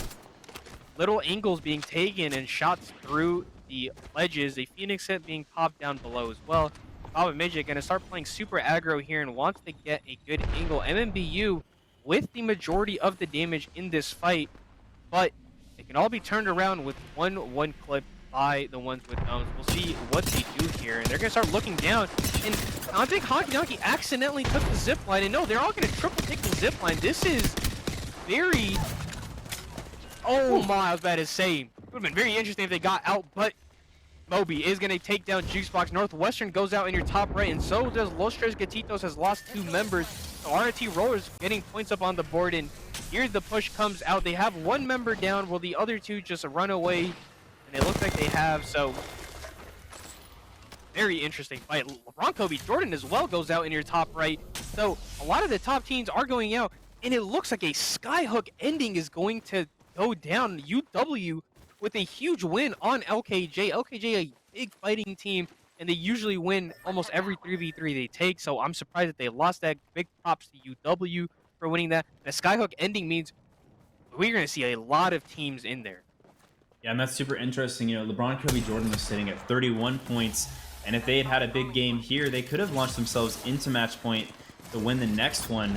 But that's not going to happen here as they go down in the first 20 squads. And honestly, this Skyhook ring is going to be a heck of a ring. So all of these teams that are on the edge right now, they've got choke points to run through, and most of our teams on World's Edge right now, at least for this particular game, have landed towards the middle of the map or in the northeastern side of the map, and not in the northwestern side of the map where the ring is pulling. So we are going to see a lot of mid-game contests, a lot of third parties happening, unless these teams do a great job early on, such as TAMU is doing, of rotating early into Skyhook. And right now, we've got 3 teams near Skyhook, or it looks like 4 teams now in Skyhook / moving from the tunnel into Skyhook. So that's good to see. And UW holding that center of Skyhook, that is a great spot for them to play. But until we get more teams into Skyhook, it's going to look like this right here. Blammers and Bloomers shooting at a team in ring. And as they move up this hill, they're going to walk into 2 to 3 more teams before they have the opportunity to even think about a rotation to the next ring. Yeah, One Brain 0.8 aim looked to get a pick. Coconut Island in your top right is taking out Bronco Esports Crimson. So a lot of early fighting on World's Edge, which compared to the first 2 games, Jay, where almost nobody was fighting early on, very interesting to see that all these early fights being taken, and especially with Skyhook at the ring where you can get into a building and sit in. So you don't even need to really fight once you get into Skyhook. So the fact that all the teams on Edge fighting right now and nobody's really rotating early apart from a handful of teams, very interesting to see. With One Brain 0.8 aim looking to kill the ones with thumbs who we saw earlier. We're taking that initial fight at Climatizer. They've come all the way down south to Frag East now, being run down by Trev Mini and company. And I think One Brain, they're one of our teams also in 6th right now at 34 points. They are trying to get a big game here so they can get on match point final for the next game. And by doing that, they do need to do what they're doing just now, running down teams. And they are going to do that. So they're going to take out the ones with thumbs, getting Kale Goss. And if they continue to play as aggressively as they have been, they could have a big game here and launch themselves into that match point. Yeah, but we're still seeing a lot of fights on Edge. Lacuzer, GSTU, and UTSA Roadrunners trading members. So 1 member down from each team. And it looks like UTSA Roadrunners is going to be the team to lose that fight. I believe that happened up north in the tunnel by Skyhook. So a lot of early fighting in. Moose is rotating through the middle, is able to actually get out. Jaxper is using all of his nades. I don't understand why he's wasting them all right now. He's gonna hold on to one thermite. You know, even if you down somebody there, you're not going to be able to actually go kill it. And it looks like we have a Mirage right now on the playing field, and I think that's UNCG who's playing it. There's Edinburgh starting to come up. Tamu Maroon, one of the teams on match point in the zipline building towards the north side here. They're praying and hoping for a north side skyhook pull. If this pulls back down south, I think Edinburgh might be in the best spot as they're rotating in, and all those south buildings are not taken. UW on the big building. There's two teams or one team split holding the bottom side, but man, this Skyhook ending is going to be absolutely nuts. A lot of these edge teams are far away from each other. I don't think any other fights on edge are really going to be happening. Ricky gets a crack onto one of the Tamu White members as they chill on edge, and a team that took out LKJ and has a lot of heals up here just chilling. They're able to do whatever they need to. You know, I think a UW dub would go absolutely insane right now, and I kind of want to see it. UWW, certainly. Yeah, I'm looking forward to it. Like I said, they do have the best spot, like you just said as well. I mean, if they hold this and have enough heals to do so, they do have a gold helmet on Wizard. This is going to be great for them. And look at this. They're just putting huge damage and into UNCG Nerds, and Crazem actually gets that down on half, so stolen away from UW. I think UNCG Nerds will get that res, though. But UNCG Nerds looking like they have nothing to lose there in this game, so they're just going to play what looks to be Mirage, and I think they were playing Octane last game, so they're just hanging out, having fun for now, and just playing until the series is over at this point. Yeah, best way to regain your mental is just to, you know, mess around a little bit and, you know, play with fun characters. And if you pop off, you have a good game, you know, on fun characters, then, you know, you regain the mental a little bit. You're able to, you know, refocus up and actually take it serious. But the games they've been having and only having 1 point in 4 games, you know, that's a very frustrating in my opinion. 1 point in 4 games is being top 15 once, getting 1 kill. So a bit frustrating on their end, but hopefully, you know, they're able to regain the mental and just enjoy themselves for the rest. You know, making finals is a big accomplishment on its own. So even if you don't place as well, you know, can't be discouraged. However, UCSC, one of the teams that is close to being on match point, who were close last game as well, are now getting hard pushed here by Coconut Island. The Bang ult is going to come down here, and Prowler with the Digi as well start to look at teams, and they do see Art Mep unable to get as much damage as he wants with the Prowler burst. Gonna throw an Arc Star, and the Bang ult does hit at least one person. Dietrich swings out, hits Bloodhound skin though, and it looks like Coconut Island is starting to retreat a little bit, but they do go back up on the aggression. Zetrix gets cracked, almost, and he has to pop at that. Inzio's gonna heal up as well, and they're running a little bit low on heals. Mep is missing the power shots. He has been putting up a ton of damage the past few games, but just unable to do what he needs to right here, as these head glitch peaks by Coconut Island is proving very difficult to deal with. Yeah, and Wildfires really needs to hold this building like they've been doing so far to the best of their ability, because Wildfires currently is in 3rd place, and they have a huge opportunity to get to match point in this game alone. They only need 9 points to do it. They're sitting at 41 points currently. But here comes the push from Coconut Island, and this could end it all as the Bloodhound scan comes out and the down on Anzio comes out. This could be big for Coconut Island if they can manage to take them out. And the wipe is about to come. Rain goes down, and it's just down to 1 Zetrix, and that'll do it for UCSC Wildfires in this game. Oh, the Blamers and Bloomers! Blamers and Bloomers walk up instantly, and I mean, another fight on edge that's being taken for no real reason. GSTU is going to go down to MMBU as well, and Blamers and Bloomers bring Coconut Island down to 1 member. So both Edinburgh and Tamu Maroon are alive right now, so there's only 10 teams that have a chance. 8 teams have gone out that aren't on or even close to match point now, and UCSC, I'd be frustrated if I was them. You know, back-to-back games where I just haven't been able to do the damage I need to. And here's UW flying in to the big build, or the, I'm gonna call it the big building. I mean, this is a big building, but the zipline building, and they leave the center, which is a good call in my opinion. It does look like it's going to start pulling out to the left side here, which means Tamu Maroon is in a fantastic spot. And this is, all if it does pull out here. Bronco Esports Crimson playing the top of Trials, which is still in ring for a little bit, so they'll be still safe here and looking down to shoot at people. Tamu White as well in a decent spot. UNCG Nerds have their full three-man up. Everybody has been res, and they're playing that middle building. So doesn't look like any edge fights really should happen unless the team at the very far right gets fights. Oh, good crack from Crazem there, trying to get his armor up to red. 770 damage is pretty impressive, but 11 squads remaining. The teams are starting to whittle down here, Jay, and with Yeah. Tamu and Edinburgh still alive, it's getting a little scary for these teams not on the match point. Yeah, and speaking of which, UCSC Wildfires was just taken out. Blammers and Bloomers was just taken out. LeBron Kobe Jordan, I believe, is still in the game. SJSU, GSTU, and Los Tres Catitos is already taken out. So our top 10 is dwindling down. We are now actually looking at mostly just TAMU and Edinburgh in our top 5 left. And that and MMBU as well. MMBU is in 4th right now, and they're on 40 points, so they need 10 to get on match point.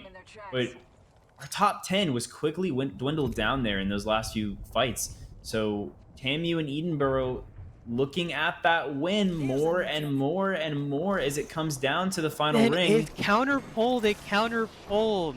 They Oof. went back to where UW was, and UW gave up their spot, and now tried to fly into where they were. And unfortunately for UW, RIT took their spot early. And now Edinburgh, look at where they are. You see Glow in them have Watson up that building. Tamu Maroon as well is going to have to move. So a counter pull to East Skyhook. A lot of those teams were hoping for that West Skyhook pull, but it did pull to the east here. Sab, UC, and Glow now sitting here and have this entire zipline building to themselves. They do have MMBU right beside them.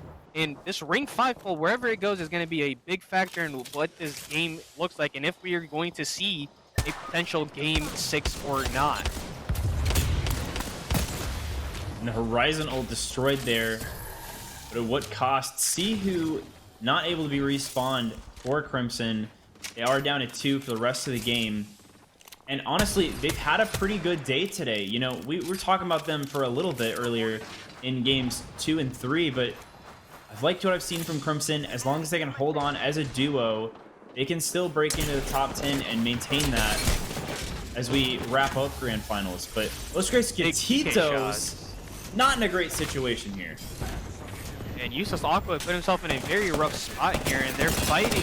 Bronco Esports Crimson is now fighting Tamu Maroon, and a Caustic ult is going to get thrown out by Axie. Fiddle gets cracked through the window. He's getting shot at from every single angle. Does get the bat off, and they're going to slide back into the second floor. I don't even know if they're still in ring here. They might just barely be in. It does look like the building is barely in. The Flamers and Bloomers are trying to fight into where Tamu is. However, it is a rough spot, and they might just have to go above and get out. I don't know if this building is very playable. Useless Aqua is going to take 110 damage to Chef here. Chef just taking all the caustic gas right now. He's going to get super low on health, and they're going to have to move. As soon as his bat gets popped, Coolin, I don't think you have time for that. Oh, he got the Phoenix off. He was popping it early. They are not in there, and they're going to start sliding in. Siwa going to slide in right here to the front side of this building. Aqua is just sitting there as well as a solo, and he's going to get taken out. Chef does get taken down by Tamu Jatsper, and Aftashi's going to get a kill onto Foolin. So Siwa is down to a solo, and we were talking earlier about UNCG Nerds just vibing. It looks like the Mirage Valk Watson comp is going crazy for them. Yeah, the Mirage diff. He's on red shields now. So, I don't know, maybe UNCG Nerds turns this around. They're certainly in the top 10 this game, so big turnaround for them. Look at the pull. No. It's pulling upwards. So Edinburgh is going to be in. They're going to have to move. Though just barely, their building is not safe, and they're going to have to get out. Afeishi trying to finish off Seaway here with the L-Star, and they are going to get, or Moose is going to get it. And they tried to get the blind res here. They're trying their best to get half up, and they're going to get him around the corner and res him. Mirage diff. Hey, Tamu Maroon tried to get the kill there, and will they be able to wipe here? Hafeichi's going to go down to the Thermite, though, but he take a lot of damage, and Fiddle down to one shot. This is going to cost be rough Maroon. rotation. Oh, Maroon man, really trying to get those picks, and that's actually going to come at the cost of a ton of ring damage And if they try to cross out of that building now, I'm worried for what that's going to mean with RT Rollers looking at them, Edinburgh looking at them. All these teams are a little bit ahead of them moving into the next ring. So I don't know. It's looking iffy for TMU Maroon. It is also looking iffy for Edinburgh. They're not in a great spot either. But TMU does actually make it to the wall. We'll see what that means. Hopefully, they don't get caught on the cross as And they they're use still the not wall. in a ring there either, so it's gonna be very interesting. A fuse somewhere at Tamu White, I believe. Ty Guy's gonna get taken down by the alternator from Moose. Moose gonna swing out to the left here, and they're just costing us everywhere. He's gonna hip fire Swifty, but he doesn't hit the shots. However, the All-Star's gonna come out and he's gonna hit it with that. He does get taken down by Moby. Bubbles is gonna jump over and get taken down as well. Aftechi needs to get that wipe onto Tamu White to get the kills at the very minimum, and he is gonna get it.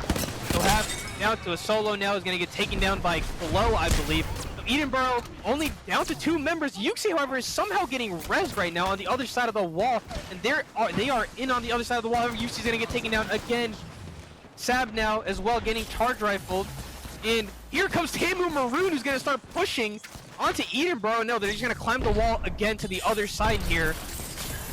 Is Yuxi going to be able to get rezzed here? Fiddle jumps over again, trying to just get some loot. Yuxi is starting to get rezzed again, and Yuxi is going to get finished, so Edinburgh is only down to a duo now. Tamu Maroon is still a full trio. We have San Jose on height, UW on height, or on the middle floor of the big building. RIT Rollers on height of them, and then the big zipline building has MMBU on the bottom and San Jose on height. So I believe RIT Rollers right now will be the determining factor of whether this game is going to end or not, because they have free reign to shoot at anybody they can if San Jose doesn't shoot them. So this really comes down to, will SJSU shoot the people on their left, aka Edinburgh, or will they shoot the people on height, RIT? And SJSU in a fantastic spot to do that. They can play for easy picks and pokes here as this ring starts to close, and Edinburgh and TAMU have to move up. This team, SJSU and UW and RIT Rollers, those 3 teams are going to be the deciding factor on whether or not Edinburgh or TAMU, our top 2 big dogs, win right here in Game 5 on World's Edge. And SJSU's Viking Cap goes down to a nade and has to fall, and now SJSU is in a tight spot against MMBU. MMBU now looking like they're having a free entrance up into this building at Skyhook, the circle building. And now they find UW, and now Team 15, SJSU completely eliminated. And RIT goes out as well, so now Edinburgh is going to be fighting TAMU right now. So there's only one, MMBU needs to play this so they can get to a game 6. MMBU needs to play this smart. TAMU Maroon and Edinburgh are both still alive. Flow's gonna swing out onto MMBU. He's gonna get taken out. Sab popping a medkit by himself here. He's gonna get walked up on here. Sab runs into a thermite. He starts shooting people as well. Edinburgh's down. TAMU Maroon is down to a solo. Hare is the only one alive right now, trying to get a swap. MMBU playing this very well. Will Hare be able to win as a solo here? We shall see. Wizard is gonna take one down. UW putting up a huge game right here. Hare is a solo and the only hope alive for TAMU and ending them right now. Hare gets cracked right there. Hare down to 1 shot, and we are going to see a game 6. Here comes the push from MMBU onto UW. Wizard with the prowler shots onto Moby. He's going to have to reload here. He's going to do a little super glide, and Moby is going to get taken down, and UW is going to win the game. We are going to see a game 6, and we might see a ton of teams here on Match Point. Oh my goodness, Jay, that was absolutely intense, and it came down to the last 5 seconds. UW Huskies, how about it? Oh my goodness. Wizard and Fur Tree Man doing wonderful work, as well as Ricky, in that final ring. And TAMU holding on until the last second, but they just can't get that win. Trying to get it as a solo, and it just not there, just not quite there. And Edinburgh goes down early. Wow, we're gonna have a game 6. This is exciting. I mean, both the teams on Match Point got to top 4, and Edinburgh, unfortunately, they lost Yuxi earlier, unable to get the rest because San Jose had the charge rifle angle every time they wanted to pick him up. So, I mean, I'm just super excited to see what this game 6 is going to look like and how many teams are going to be on Match Point. So, we will get that stuff to you in the next World's Edge game, Game 6, right after this.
And we have a game 6 on World's Edge. OY and I are so excited. I mean, we have been talking during the break. It is crazy to see the fact that MMBU is now also on match point. We have 3 teams on match point. TMU could not pull off that victory the last game. Edinburgh also died just before them. And how about UW? They have launched themselves into 6th place. They only need 12 points for match point now, and they had a wonderful game 5 on World's Edge. Yeah, and I mean, they were around 16th to 17th place, I believe, and a huge game brought them all the way up to 6th place. So it's very exciting to see, and it shows that one win can turn around your entire day. And going into the next game, game 6, apart from the 3 teams that are on match point, you can see, realistically, at least 3 more to 4 more teams get to that match point threshold if we do get to game 7. But hey, that all depends on the 17 teams that are not on match point right now.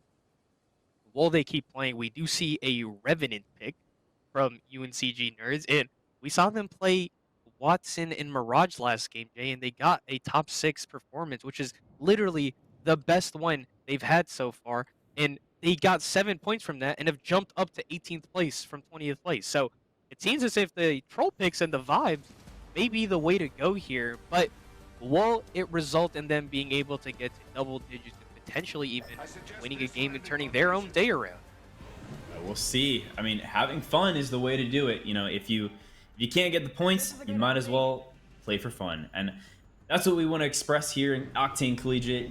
This is a collegiate league, and we might be playing for money, we might be playing for fame, we might be playing for fortune, but at the end of the day, we're also playing for fun, and it's great to see teams who weren't doing so well try something different and actually do a little bit better. So hope to see more from them. But from the top teams in our basically top 8, we have about 8 different teams that really could hit match point with this game. 3 teams already on match point, and if we see some contests here, that could shake up the standings further, as MMBU, currently on match point, will land at Climatizer with another team. But it looks like IC Seaweed, Hib, and One Trick have all split. So they're going Survey Camp and Epicenter and not going to directly contest Climatizer with MMBU, which may or may not be to their advantage. I would think you would actually want to contest MMBU up there so you take away their advantage and don't allow them to win game 6. But you never know what they're thinking. Yeah, 100%. And I'm very excited to see what this game is going to, look like, especially with the ring pulling out to the left here. And if it goes towards countdown, then it'd be interesting. But it looks like we do have a DC, I think. So we are going to be restarting the game, unfortunately, but just gives these teams a little bit more time and ability to plan out things. Yeah, they can catch a water break real quick. We will do so as well, and we'll be right back after this break and reset.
And we are back. We appreciate your patience and sticking with us. We're going to head back into game 6 on World's Edge.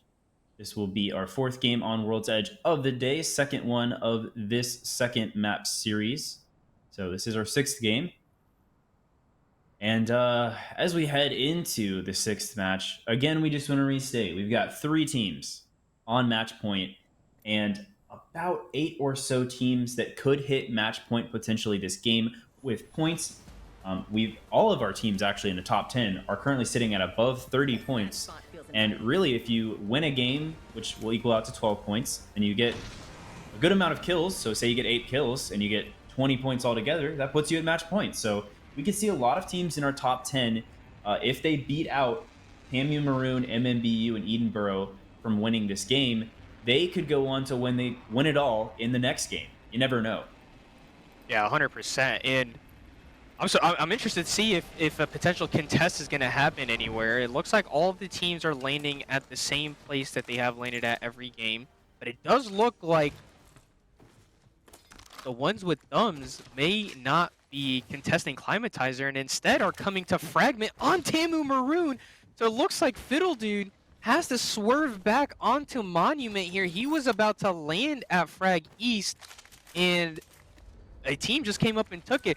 And speaking of, it looks like a huge contest is happening over at Skyhook. There's 3 teams here. The Sky East team contest is happening between RIT Rollers and UNCG Nerds, while the Sky West team, LKJ, LeBron Kobe Jordan, are probably going to walk up in third this fight. Yeah, I'm this is curious to see interesting if it happens. Yeah, triple whites, though, is rough. You never want to go into a contest on triple whites, especially with a looming third party, and I think RIT Rollers knows that, and they're probably confused on why UNCG Nerds decided to come here. And look at this ring, Jay. Both Edenborough and Tamu, who lane on the west side of the map, have to rotate down south, and this looks potentially like a launch site to Lava Siphon Ring. It'll be very interesting to see how teams shuffle their way into a spot, and it's pulling even more south than that. This looks like it's probably going to the front of Dome and potentially to Stack, so this will be a ring to watch for. And, you know, if we had a countdown ring or even, you know, a northern ring, there was a big potential of the game to end, but a southern ring makes it very, very interesting, and I love to see it. Yeah, there's something to be said for rotations here, especially since, you know, when we saw that Skyhook ring, we had a lot of teams land on the outskirts towards the southern side of the map, towards the eastern side of the map, and have to make a big trek over to Skyhook. But now we're seeing the opposite as the ring pulls towards the southeastern side of the map, and now a lot of the teams that kind of landed towards the northwestern side of the map in Skyhook and the surrounding area, and you're going to also have to book it back down towards the opposite end of the map. And we do see about 8 teams already down near that next ring or in it, and as long as they can hold stacks, that's going to be probably the best place to play. As long as you can hold those buildings, hold height, and use some poke weapons on the teams in the surrounding area, that's where I predict the best place to be to play in the next ring. And there's a lot of good teams, by good teams, you know, in the standings at the moment. A lot of the teams are in the top 10 are the teams that are rotating here early. We're seeing Bronco Esports Crimson already in Dome. Los Tres Gatitos are also trying to get to Dome. Looks like a quick rotation from GSTU is coming down into Stacks. So they're just skipping Dome completely, and they're going to Stacks. Tamu White as well, flying down. And even Edenborough and Tamu Maroon are looking to come down as well. So very interesting stuff to see. UNCG Nerds also just completely left. So any contest that was potentially going to happen just does not happen. And compared to last game, Jay, where we were already down until 15, 16 squads after Ring 1, you know, we're still at 20 squads and not a single person dead so far. Yeah, great point. Although I did just see at the bottom of our map, we've got 3 teams now contesting at Dome in that final ring. So this is looking very interesting, as third party is definitely going to be viable here. Now that SJSU goes down, that is tough for them. They were in 8th place and they were looking to get on match point, but that will not happen this game. And now on the cross, Los Tres Gatitos losing a member. That's tough for Noah. And that is also going to leave it open for Bronco Esports Crimson to push in, get some more points in this building now. Yeah, what a push here by Bronco Esports Crimson. They have 2 members come up from behind while 1 member stayed at the front, and down to just 1 member for Los Tres Gatitos. Bronco Esports Crimson, you know, coexisting is a thing, but this early on with teams rotating in, they don't want to coexist because they're like, we can just wipe you guys without getting thirded. Now, how true is that is up to whether or not teams are going to be rotating in early, but Los Tres Gatitos down to a solo member, Tamu White coming in, and there you go, GSTU and UTSA are all coming down to Dome, so nobody believes that this is going to pull to stacks. Everybody's coming down to Dome here. UTSA playing the outside, and honestly, so far, I'm very disappointed in UTSA's performance. They are a very good team in my opinion, and you know, even though they eked into the playoffs or the finals themselves in overall points, they have the ability to turn it on, and just so far they have not shown up. Potentially this game may be the one to do it, but you're looking in your top right corner, Sab is going to down Haptechi, so Edinburgh getting back on the aggro, Juice taking some pop shots with the Nemesis, and playing the truck without a Rayfart or Watson is very interesting as a call for UTSA, and I'm a little bit worried for them. But here you go. Trev Mini basically trade 1 clips with almost down. Jukebox and Trev Mini at the same amount of health, and Trev Michi's going to go down to Honky Donkey. One Brain 0.8 aim is being a little too aggressive here, especially since they are close to match point, Jay. Yeah, they were, and now this is going to cost them a lot. We also do see Edinburgh getting into it with UNCG Nerds in our right-hand corner. But we're seeing a lot of contests at Dome early on, like you said. You know, teams realizing that they don't want to share space. Dome is not really the place to do that. And if you can get into a building and quickly take out a team, you'd rather do that than try to hold that space for as long as possible, especially when it's not the greatest place as far as cover, when teams start to pull out the snipers and poke weapons. But also at Geyser, this is wild to see one brain 0.8 aim just go down continuously 1v1-2-3'd in this fight here. And it's just very unfortunate. They almost had another 1 clip there, and if you know, Trev Mini got that 1 clip off, they would have been able to actually turn on that fight. But instead, we just see one Brain 0.8 aim get taken out early once again, which is just very unfortunate and disheartening to see, because back-to-back games, you know, they get early squad wipes, and instead of being happy with the KP and trying to go for placement, they're trying to get all their points from kills right now. And another game where they just don't get enough points on the board. And Siwoo just tap into 301 to get to the perp, and he does get to the perp. Fortunately, only down to 4 cells here, and they're going to have to play very safe, but a lot of teams now converging into Dome, and we are probably going to see a absolute mess at Dome once these ring starts closing, if ring pulls to Dome. And if it pulls to stacks, well, there'll be a mess getting out of Dome. UW now, rotating in from behind, and they might fight UTSA, who are on this truck here. Yeah, I don't think they were aware before they dropped down, and that's going to cost Wizard. Yeah, instantly gets taken down off of that. Wizard landed at the very front very aggressively, and Bronco Esports Crimson also shoots them through the back here. Inferntreme is going to get fully taken out. And UW is one of the teams I was looking for, you know, early on. I was impressed with how they won last game, but just a very aggressive push, or not even a push, they just flew in very aggressively. Went out for it. Unfortunate for UW, down to a solo. Try to get them as many points as they can, but a lot of edge fighting happening right now. Northwestern University getting taken out by Fresno State here, but Ones with Thumbs also fighting, and a double fight is potentially going to come out. Los Tres Gatitos also goes out to just Dash's hands there. Oh my goodness, Dash 1v3s them. So GSTU gets a lot of kills, and Fresno State with the Ones with Thumbs fight will potentially go down. They are down to a duo, while Fresno State's a trio. We'll see what happens here. MMBU, Edinburgh, and Tama Maroon all still up as full trios. So once again, a lot of these teams that are fighting each other on edge, a little bit desperate for points and letting the teams that are ahead stay alive. Interesting to see how many teams taking fights there at Geyser, and the Ones with Thumbs coming out on top, and Fresno State as well. So it's just very interesting to see where the fights are taking place at Dome, Geyser, and now here we see Edenborough move up. They're in ring currently. They're not in the next ring. And they have an opportunity to get into this poke battle, win the fight. They're losing the fight currently, but Oh my. if And they can Glow's win getting this, low they get a too free here. walk up. And Glow's gonna get taken down. Yuxi's down to a solo. He's gonna have to 1v2 here.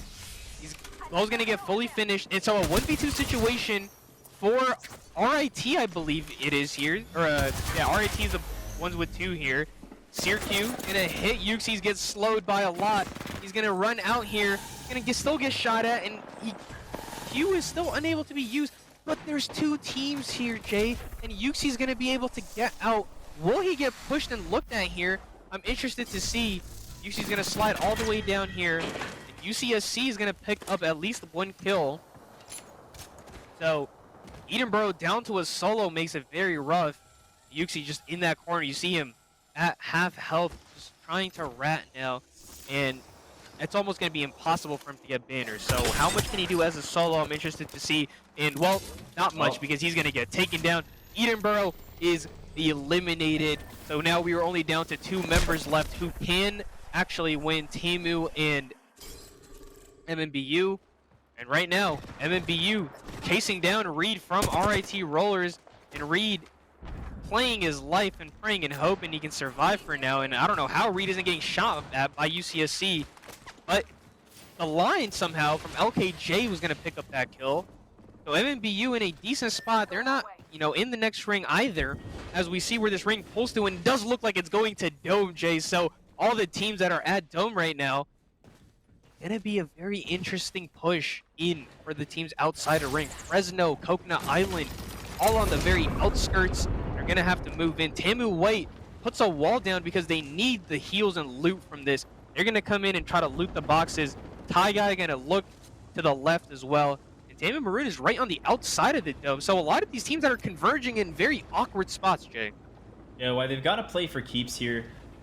If that ring counter pulls away from Dome towards the top of the hill, that's going to be very tough for all the teams that were hoping to hold on to a building, hoping to wait it out until the final ring.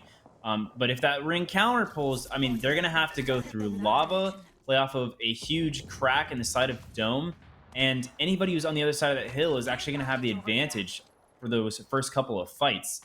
And we see UCSC Wildfires is still alive. I am still hoping that they can reach match point. They're at 42 points currently, and they really only need 8 points to do it. So if they play this smart, they could do it too. But MMBU is the one in that building, and MMBU is our only other team other than Tamu Maroon on match point currently able to win it. They've got to play this smart, get a good walk up, and hopefully have a lot of heals for this next ring. Yeah, and right now, LKJ running down Coconut Island at the moment.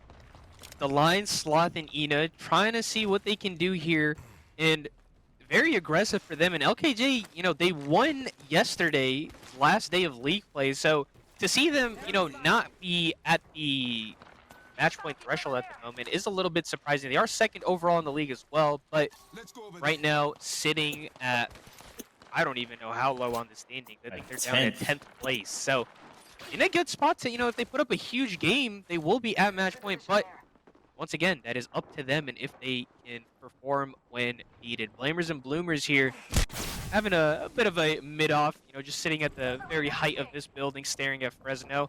Here's UTSA, who I said the truck would be hard to play, have been playing the space around it, including the rocks, making sure that they're not putting themselves in a bad spot here as a push comes out here by LKJ. They're pushing MMBU here, Jay, who, if MMBU gets taken down here, it'll just be up to Tamu Maroon left. Ina's going to throw a nade in. Another Arc Star comes in, and another Arc Star is going to come in. Sloth as well throwing a crazy amount of nades here, and they're going to down pop a midget, and a double sliding here by Sloth. Going to get a crack onto one. The reload is going to come in. Slide onto one. Gets one down. Ina now in a 1v1 situation. Ina needs to take click down. It's going to be a slide in. And has to reload, and Ina's going to get taken down. And Click survives on minimal health. LKJ with a bit of a choke, but Click's gonna die to ring, and no, he's not. Oh my goodness, I thought the ring was about to kill him. And Me too. MMBU survive. UCSC now fighting UNCG Nerds. Big crack onto FDG there by Mev. And Enzio is down to a 2v3 situation, and they're in Rev ult. Oh man, Bubbles gonna get taken back as well. And Mev just trying to do their best here. The Revenant seems to be working. Moose is gonna start swinging from the right here. Z-Trix in a bit of a rough spot. Bubbles gets taken down on the one clip. Is Halfdachi gonna get taken down on the one clip as well? Almost does. Reload with the 99 gonna come out. Watson is gonna be one. Z-Trix is gonna shoot Moose instead here. And he's gonna down half. Is he gonna be able to down Moose? No, he's not. And Fiddle's gonna pick up the kill onto Z-Trix. So UCSC 3 games in a row are gonna be sitting at that 40 point and not gonna hit match point. Seaway now fighting the ones with thumbs, I believe. Flamers and Bloomers doing what they can, is gonna queue up the door so nobody walks in. Top of that, Fiddle also down to Moose. So Tamu's gonna be fighting around the edge right now, and they're gonna take out the other team. Oh my goodness, I'm losing my words. Nemesis hipfire coming out onto Azure. Azure's gonna get taken down, but Siwa is gonna get traded out. Chef now down to a solo, and I believe that's Coconut Island, who is also pushing into Fresno. Fresno up top fighting Coconut Island, and Chef might get a free res down here. This res is coming out, they do hear him. The ones with thumbs walking up, and he's gonna take him out. Siwa is well gonna get taken out, so the solo Kilgoss is gonna get two. Now Coconut Island's gonna swing down here, and Kilgoss is gonna get taken out as well. What is going on? We just went from 16 teams to 8 teams left. Tamu Maroon and MMBU are both still alive, but MMBU's walking up onto Tamu right now. And I was going to say Fresno State and the ones with thumbs were doing so good, but they both just got taken out in a matter of seconds. And now Coconut Island and MMBU owning this game currently. MMBU won a fight they really shouldn't have in that building. And I am just beyond impressed with their level of play from today. MMBU has a huge chance to win this game here. They have 7 squads left to go until they actually win the whole summer season. And Coconut Island, Neko is really low here. How is Art alive? Oh my goodness, Tamu's still alive though. They let the team behind them leave. So MMBU just got to take the evac tower out for free. UTSA getting hard pushed up by everybody. Kuzer just unable to climb here. Navon's playing the inside and trying to climb up to take out MMBU. And MMBU has 2 members down. They landed on top of UTSA. Midget and Moby are both down. And Juice is trying to finish them from this angle right here, but he has no Prowler ammo left. He's gonna just heal up. Kuzer is gonna be able to top the bat. So MMBU down to a solo. Tamu Maroon is still alive on the outskirts of Dome, but they are going to have to move into ring as well. Ooh, big crack in there by Jaxper. This is crazy work right now. I am absolutely ecstatic to see how this is going to end, because if we get to a game 7, it's all up in the air for everybody. Facts, yeah. And Tamu White managing to actually put in some big damage there with some nades, but we haven't seen too much from them today, and they're actually holding on to make it into the top 8 in this game. And if they continue to grief teams, they could actually do pretty good, at least enough to make it into the top 10. But how about MMBU? Click is still alive in that little corner there. It's interesting to see UTSA not running at them currently, but TAMU is currently on full. They've got a red, they've got a gold, they've got a purple, and they also have a great spot in the ring. They just have to move up and take out UTSA to be able to have the best spot in this next ring. And yeah, UTSA... Tamu is gonna fight it! Tamu's gonna fight it! Tamu Maroon! The Tamu Maroon fight is going down here onto UTSA, so Click is only a solo. Tamu Maroon are gonna be full health here, and Fiddle's actually gonna start porting, and they're gonna try to get into ring, believe it or not. I can't believe they're not taking the fight, but Fiddle's gonna try to find a spot in ring. He's getting looked at by everybody, and he's gonna drop a portal right here behind his brethren, Tamu White. So both Tamu teams are gonna be right beside each other. UTSA does get fully taken out, and so Tamu Maroon is just gonna be sitting out here.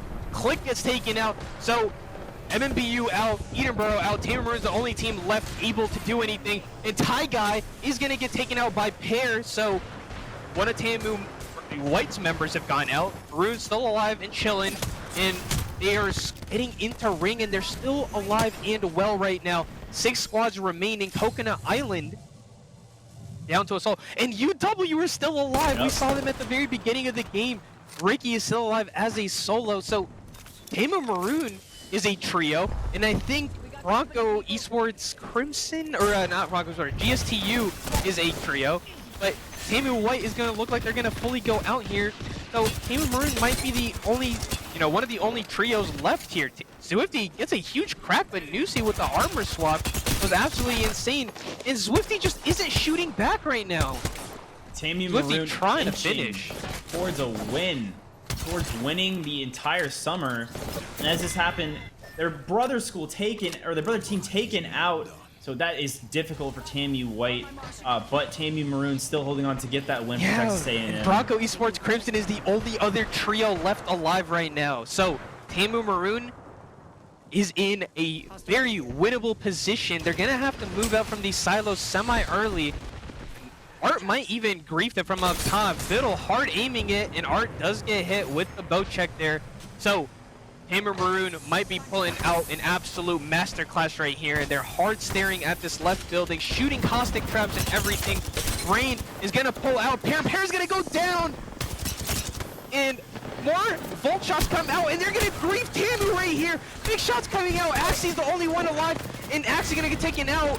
And Tamu gets taken out, and we're gonna go to a game 7. Coconut Island drops down as a duo and fully wipes Tamu Maroon. GSTU and Bronco Esports Crimson, if they can win this game, they might go to match point themselves. And Anteater sliding into this, has to reload the Prowler, but they get the wipe onto Coconut Island, and now Bronco Esports Crimson in a 3v2 situation. Anteater is literally one shot. First ever gonna pop his bat real quick. So is Anteater, so a double reset gonna happen on both sides here. Nusi gonna reload the Nemesis, gonna look to shoot. Doesn't really see anybody right now. Everybody's playing behind the boxes. Look to shoot Crazy him here. They're not gonna do as much damage as they need to. Anteater does not have any med kits, so they're syringing up right now.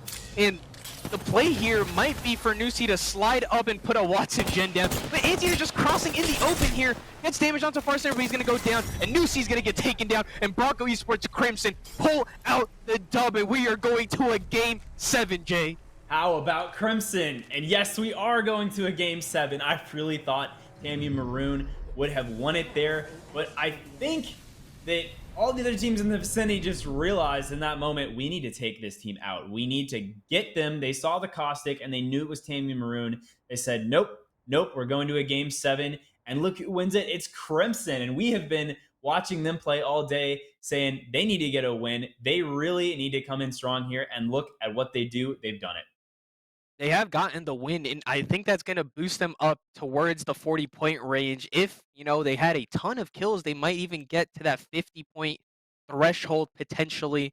But I'm absolutely flabbergasted at that, and the fact that Coconut Island was able to actually drop down and take out Tamu there. I thought Tamu was in the game-winning position, but they did not win, and we're going to go to game 7, and I've been saying it the entire time. Storm Point, anybody's game. We'll see who's on match point after we come back after this break.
And we're back officially with game 7. It's super exciting to actually reach game 7 on match point format. Why? What are we looking at? I mean, we're looking at absolute insanity right now. GSTU getting the kills onto Coconut Island, secured them that fourth place, and now they are at the match point threshold, Jay. We now have four teams, and we have four teams also, five teams very close to it. Look at from spot 5 down to 10, literally separated by 7 points, all have a chance at getting to that match point threshold. But I'm excited, Jay. I mean, do you have any teams you're looking out for going into Storm Point? Oh, I got to hand it to GSTU for staying consistent and making it into match point format, but also making it into the top 4 teams looking at that win. GSTU has played just consistently today. I would say the number one thing to point out for them is their rotations.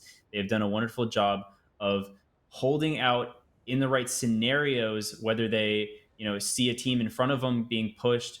They're saying, do we third party this? Do we wait? And they're choosing the right decision almost every time.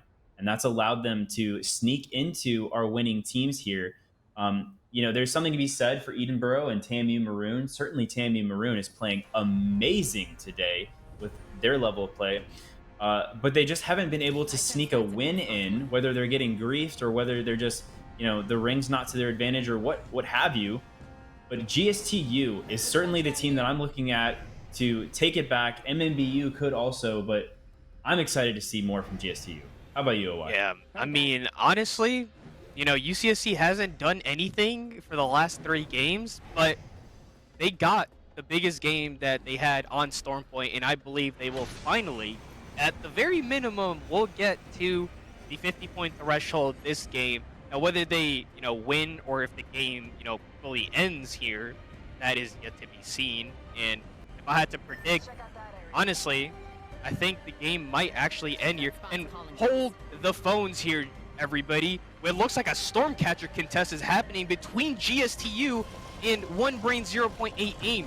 So what in the world is this? A random contest because Northwestern decided to go to GSTU's POI, and now GSTU decided to land on top of One Brain 0.8 aim. Big nade there, takes out all of Trev Mini's health, and Kip is going to get taken down as well. So Trev Michi now looking to see if he can get a kill here, get the crack onto one, but he's going to get taken down by Nusi's Nemesis, and Trev Mini's just going to start to run here, and that went from disastrous for GSTU to very good. Fortunately, they're able to survive and live, and man, that was absolutely crazy. What a initial contest. And so is a contest is happening between RIT and Edenborough, as well as, looks like, the ones with thumbs and Los Tres Gatitos here. Los Tres Gatitos, after they won that game 2, I believe, they have not done much since then. They've basically been putting up 1 to 2 points every single game, and what could have been a very fast jump to getting to the 50 points, they've now stagnated at around 31 to 32 points. And we'll see what this fight at Down Beast is going to look like. I personally hate the contest here because usually what happens is a team just goes and sits on height and waits for you to leave the bottom. And so you can't even actually fight them. Yeah, it's not my favorite POI either for that reason. And look, they are just holding height up there, the ones with thumbs. And the ones with thumbs actually had a pretty good game last game. They wiped about 2 different squads, but then they had an issue actually making it off of the POI and Geyser. So we'll see what they do here. But Trev Many getting the banner for Trev Michi, actually, and maybe One Brain 0.8 aim gets the res, even though I believe GSTU is still at the top above them. And they are shooting at him, but Trev Mini, let's see if he can slide down here. He's going to try to take the grab cannon out. Taking the grab cannon, he goes to the right there, and it might actually be smarter. And Los Tres Gatitos are now actually getting into the fight up at Down B. So at the top left of your map there, big fight happening. But it does look like Trev Mini is going to go down.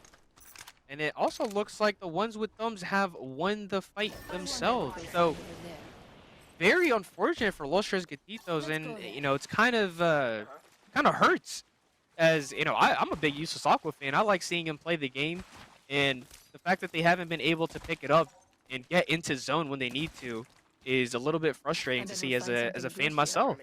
Same here. That's tough for them. Los Tres Gatitos have just not had a consistent day. You know, as you said earlier, they won the game. I think it was either the second or third game today, but then since then Let's go. they've just not been able to find a consistent amount of points. Their placement has Barrel just stabilizing not been items. what they Level needed 3. to be. But Tamu Maroon, this team right here, has certainly been consistent on the day. Their rotations have been great, but their final ring play has been amazing to watch.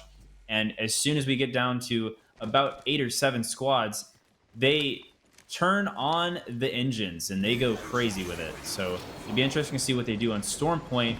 Coconut Island now landing on a team. And this is And a interesting. Caustic Ult instantly getting thrown out there. Caustic Traps trying to be thrown inside, and they just gotta swing through, and one trick just gets absolutely melted. The Gibby Bubble is absolutely insane. Perfect place to put it, and my oh my, Northwestern didn't stand a chance. Coconut Island instantly wiped it. It wasn't even close, so very unfortunate for them. But look at this ring. Tamu Maroon in probably the best spot here, but LeBron Kobe Jordan are right up on them. So the purple and blue teams you see on your map in the middle of ring may fight here, and that would be a very interesting fight. They are looking to, aggress each other, but I don't think either team is looking to commit. Tamu especially, they want to play safe because all they need to do now is win a game. Points, they don't really matter in terms of getting kills and things like that. But LeBron Kobe Jordan, they need to put up some points right now. They are sitting at 34 points, so they need 16 points and get in. They're looking for all the kills they can get. And man, will they ape or not is the question to see. And UW has a great spot here. They have a G7 for the poke. UW had a wonderful game 5. And since then and before then, we just haven't seen the same consistency. I would love to see what they do on Storm Point. We were talking before the game started during the break about what will we see on Storm Point. You know, this map changes up everything. A lot of these teams are very comfortable on World's Edge. They know their rotation plans well. It's been the most popular map for scrims and for competitive play since the early days of Apex, Stormpoint being a newer map. And teams just aren't as good on the rotations on Stormpoint. And certainly in Octane Collegiate, anything can happen, especially when we get crazy ring pulls like Fish Farms or like Mill. Yeah, 100%. And I mean, somehow we haven't seen a Gill Station or Fish Farms pull yet. And, that may change next game if we do go to a game 8 here, as all 4 teams on match point are still alive. GSTU, Tamu Maroon, Edenboro, and MMBU are all still alive. So we may very well see the match end here. And, Jay, I want you to give me a prediction here. Does the tournament end here? Do one of those 4 teams get a dub, or are we going to go to a game 8? You know what, OY? I'm thinking that one of our 4 teams on match point actually pulls it out. I really do think that we're going to see a final ring that is hotly contested by probably all of those teams. And I think it's going to come down to the wire between 2 of them. And that is going to leave it open for one of those teams to take the big W. That's my prediction. And hey, that's not a bad prediction at all. Honestly, just to mess with the other side, I think we're going to a game 8. Honestly, I think LeBron, Kobe, Jordan, if they can hold off where they're at, they might play crazy spoiler here and go absolutely crazy. In my opinion, they have a really good spot in ring. They're right beside Tamu, so if it very well comes to it, that fight, they've shown that they have the ability to win lots of 3v3s, and at the very minimum, get at least very close. I mean, they almost won a 2v3 against MMBU, who are number 2 right now. So you saw how close Click was to dying there, and it shows that a lot of these teams are close in skill. It just comes down to execution, and will LeBron, Kobe, Jordan finally turn it up in Game 7? That is yet to be seen. We do see UNCG Nerds in the very middle of ring, and this may very well counterpull to them. And if it does, then SJSU is in a pretty good spot. Edenboro will have a very free rotation in. Bronco Esports Crimson as well, playing this height rock. They're not going to be in the next ring, but they're in a good spot to at least see where everybody is and pick where to move. Those are great points there. Why, especially your point about all these teams being pretty similar in skill. Every team that's made grand finals today, I believe, deserves to be here. They've all played extremely well during summer league, and honestly, I'm surprised the points are not closer, at least in placement, and especially in kills when it counts. But when we start to get into game 7, game 8, and possibly even game 9, the teams that are currently sitting in our top 4 and sitting at match point, they've got to turn it up the notch, like you said. Otherwise, it's going to leave it open for teams like LeBron, Kobe, Jordan to slide right in there and take it from them. And I agree with you. I like LeBron, Kobe, Jordan a lot and what they've done. They've been very consistent in this league, placing second in regular season. And if they can pull it out today, I'll be amazed. But I'm gonna still back up what I said earlier. I think one of these teams on match point already is gonna take it from them today.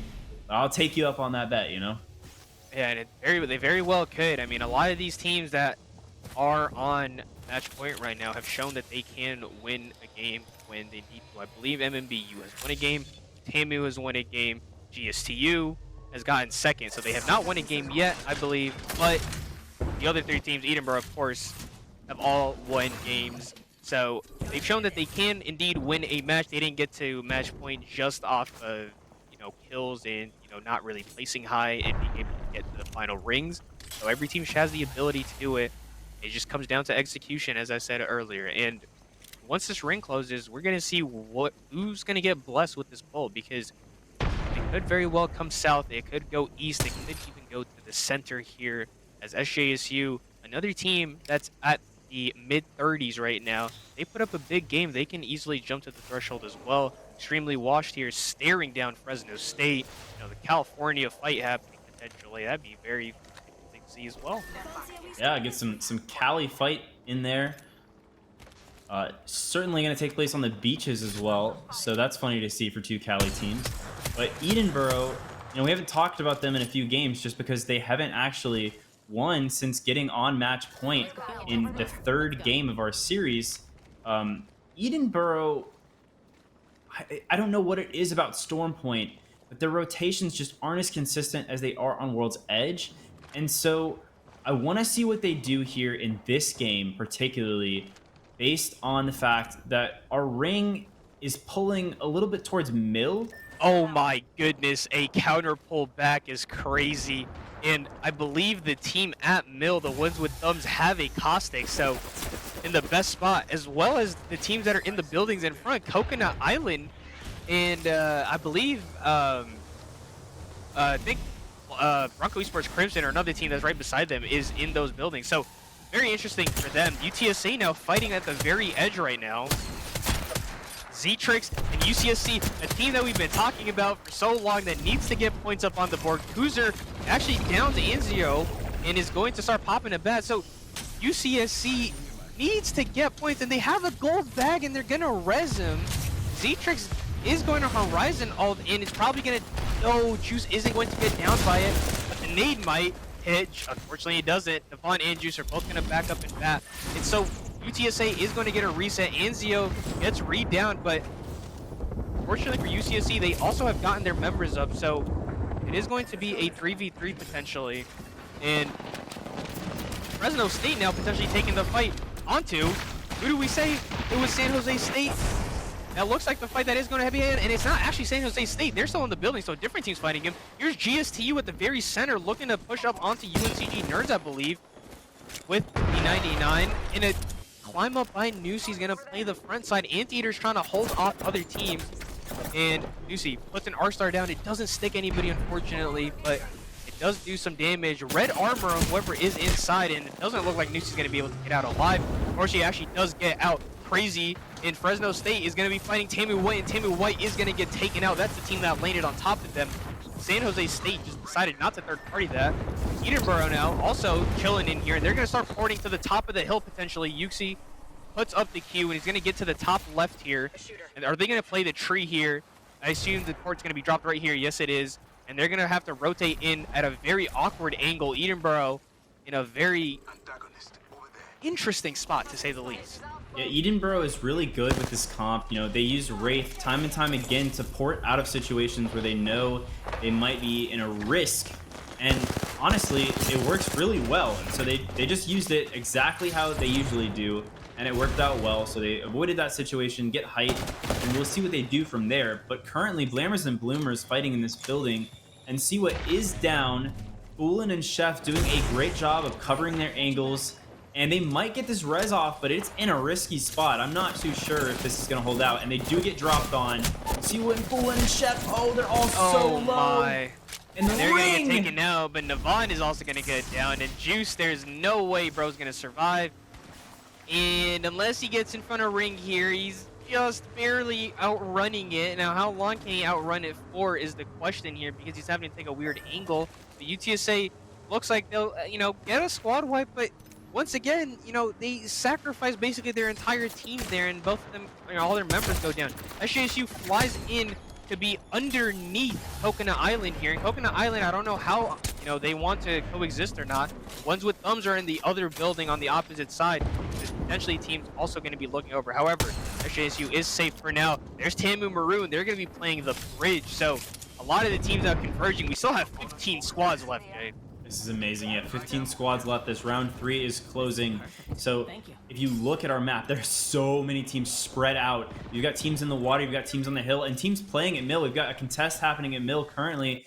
And oh my gosh, this ring actually pulled up towards the northern part of Mill.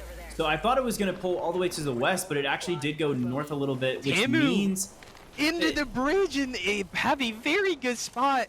A very good spot. They are solo able to hold that by themselves. Now, they just have to hope that nobody just randomly decides to keep them and lane on them, which very well could happen. These evac towers that may go down go crazy. Now, LKJ, I believe, pushing onto UW here.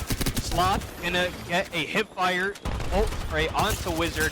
Ricky unable to get the trade that he wants there. Sloth not cracked, gonna pull out the Hemlock, is gonna get another down. UW, unfortunately, taking a lot of damage. And Fur Tree Man gonna get taken down as well. There's LeBron Kobe Jordan doing what they do best. UNCG Nerds are gonna get taken out to GSTU, so GSTU putting up kills themselves, furthering their lead. Hey, what did I say? Down to 12 squads, and all 4 teams are still alive. UCSC are finally getting kills as well, but GSTU now getting pushed. And guess who it's by? Edenborough. So Edenborough looks like they're going to be taking out one of the teams on match point. Dash is still alive for now. Glow's going to start running him down. Edenborough at the very edge, alive and well. Dash is alive as a solo. They haven't fully killed him yet. And they look like they're just going to start running into Ring because they need to. And I want to watch this Edenborough rotation here. And if they're going to be able to get into a spot they want to. Free care package for them as well. That'd be kind of crazy if they got a Kramer, but they are going to be fighting LeBron Kobe Jordan on this right side, and they're going to have to cross in the open, and it's very awkward for them. It looks like Fresno State is going to go out to UCSC. Dash as well as a solo is going to be running, and will Dash grief Edenborough? Have his teammates told him who killed him? Looks like UC is going to be porting. But they spot Dash, and that is LeBron Kobe Jordan, who is your prediction to win it. And why, I don't know, they actually look like they're in a good spot as well. They need to move to the right a little bit and play off of the bridge, but TAMU is sitting there, and GSTU does go out. Oh, Glow and Sab have gone down to San Jose State, and Edenborough's gonna get taken now. So now Edenborough and GSTU are out, and I believe MMBU also is out. I have not seen them in the team feed, but they might be alive. Tamu Maroon playing this, and no, MMBU is alive. They are on top of Mill. So MMBU and Tamu Maroon both alive, and I think UCSC has also finally gotten enough points to get to match points. So now, will they do enough to actually win and push it to a game 8? That is yet to be seen. I think LeBron Kobe Jordan are in a very good spot, and so is the ones with Thumbs who have been in that building for a long time. The front of the bridge is still in where Tamu Maroon is playing. So Tamu Maroon in the best potential spot. Crazem and Siwu have no heals here. They're on empty shields, Jay, sitting here, unable to do anything. Yeah, and you see them shooting the Sky Prowler to try to get some shields there, and Crazem and Siwu really need it. They do get red, but at what cost, since they do not have any heals whatsoever. No bats. No bats, no heals at all. And I mean, I don't even know what you do there, honestly, since RIT Rollers has this building locked down. And the moment that they get looked at by Tamu and RIT Rollers as this ring moves in, I think it's over for them. Oh, and But MMBU had a member down. Oh and my they get the midget. reset. The midget's down and Click is low as well. Moby gets low here. Moby's struggling here. Somehow is sliding out. Mep and Zetrix are both one-shots here. Will Zetrix be able to get them down? Arc tip from RIT now slid up on them.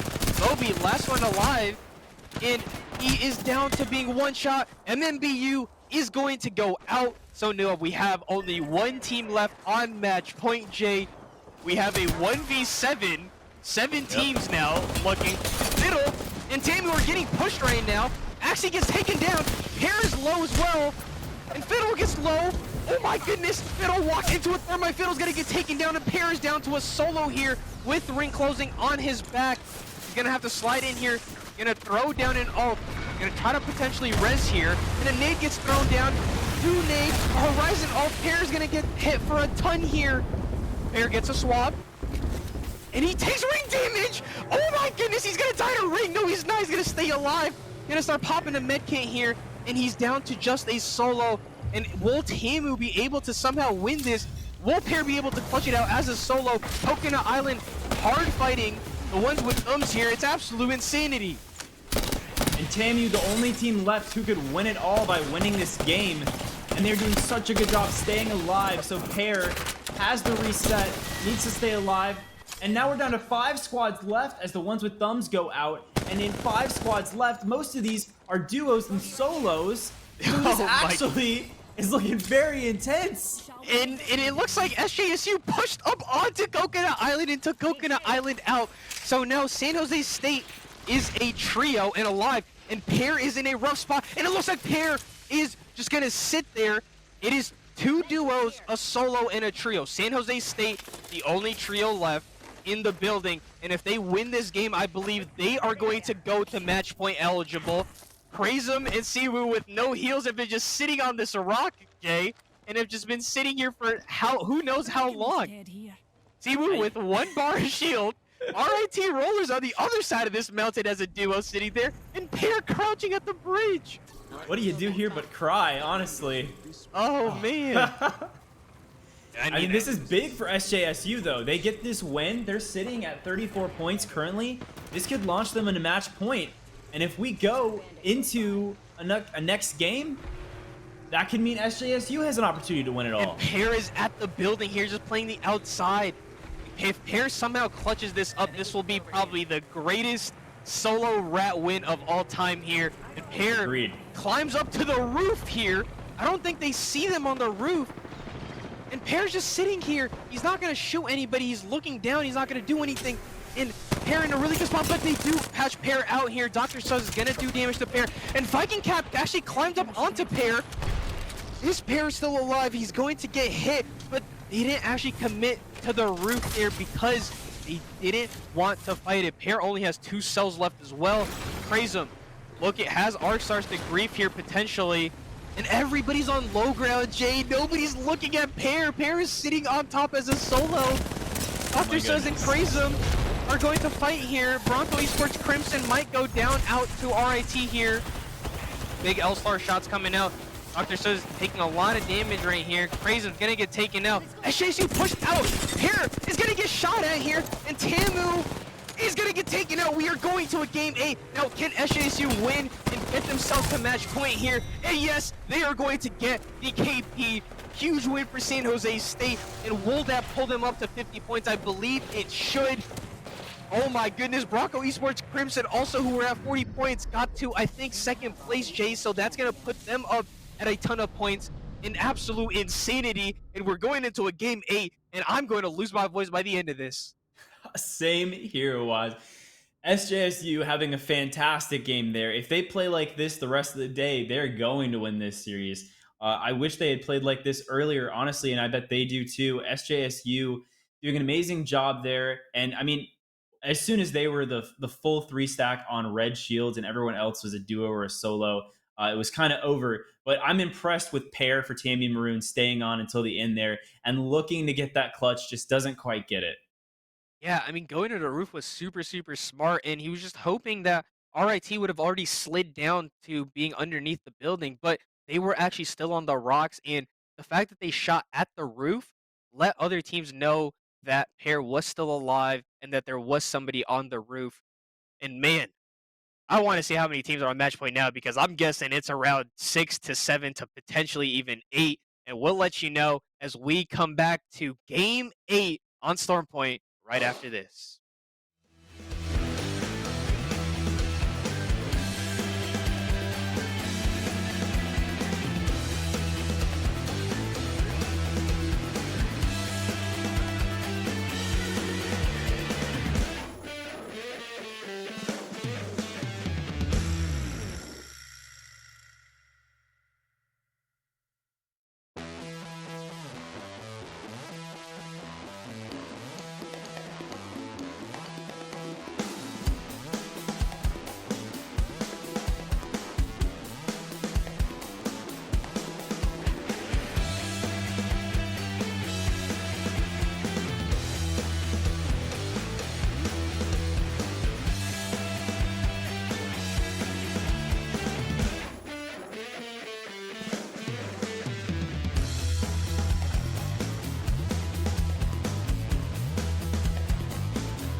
Welcome back. It has been a super exciting day. We are going to our eighth game of the day on Storm Point Match Point Final.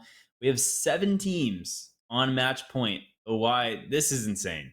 Yeah, I mean, going into a game 8 is crazy, and look at your standings.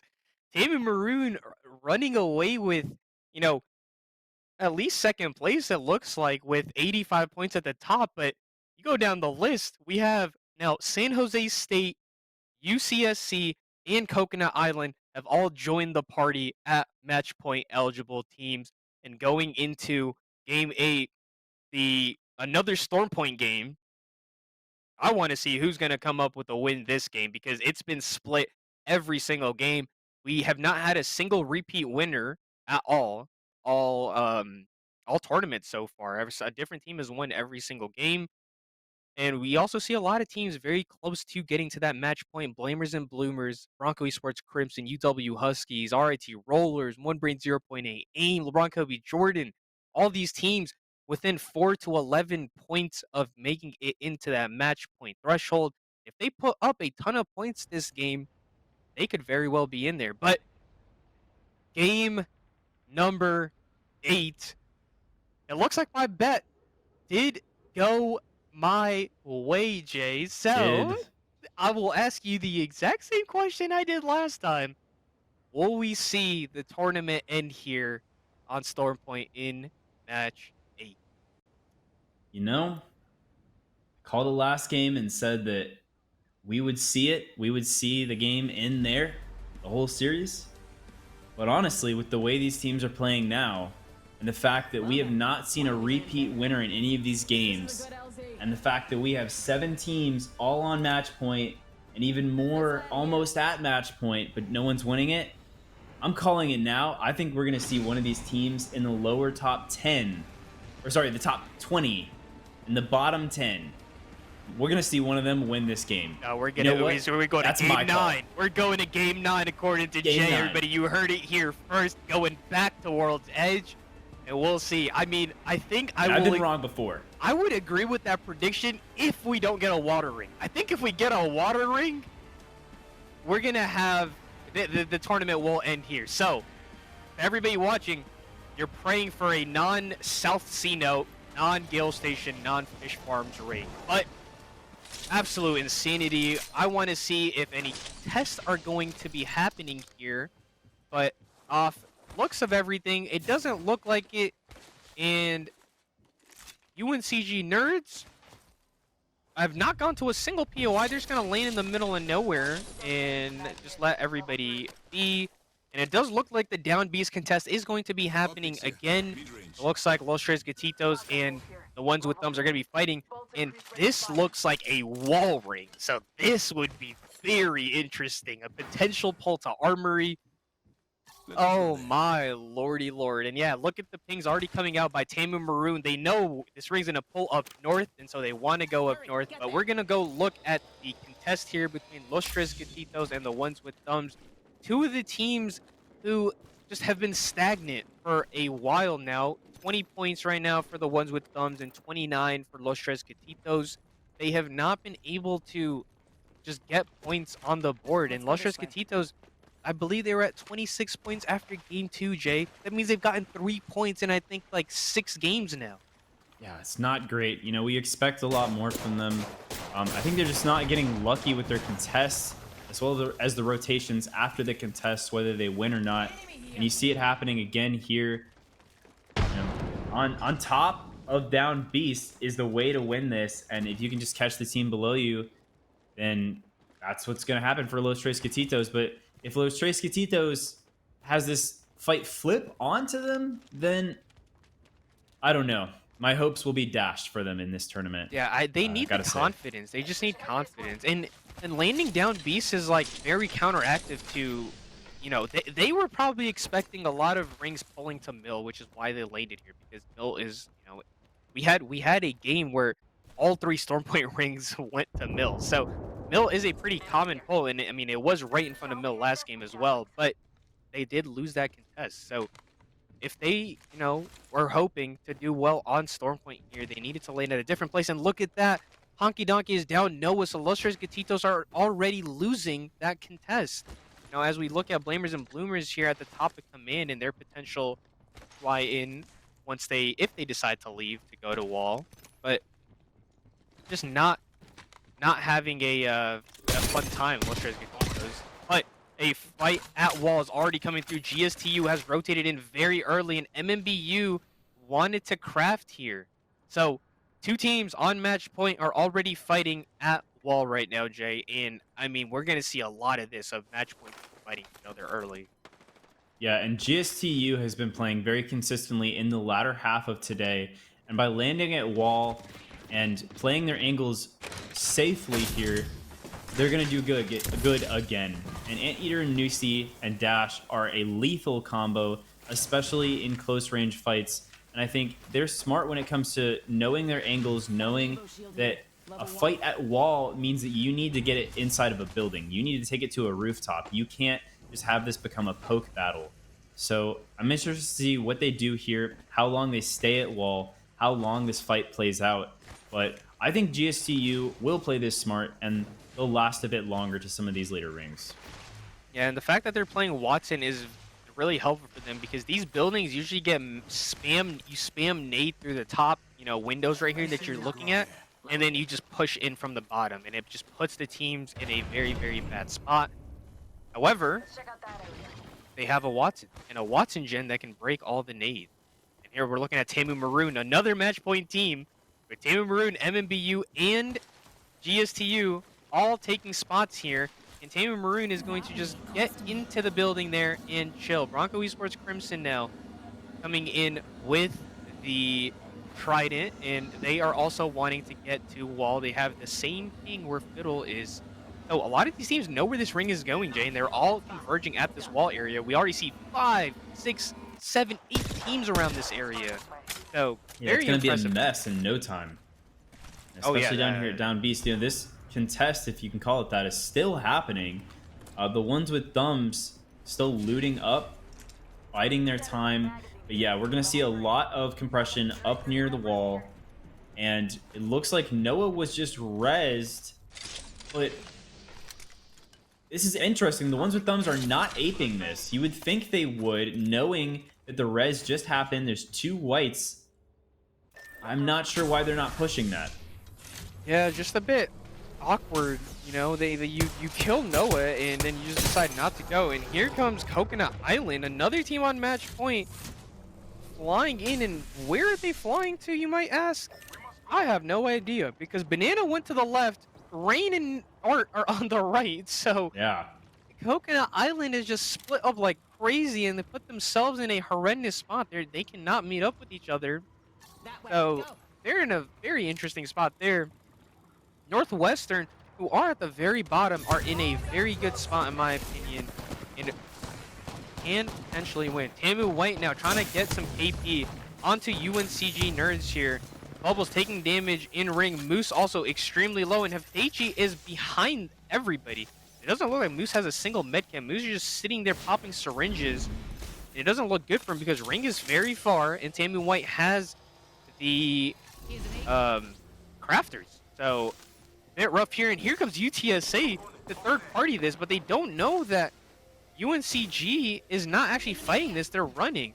And so now Tamu is going to get walked up on. Interesting play here from UTSA to go back into ring.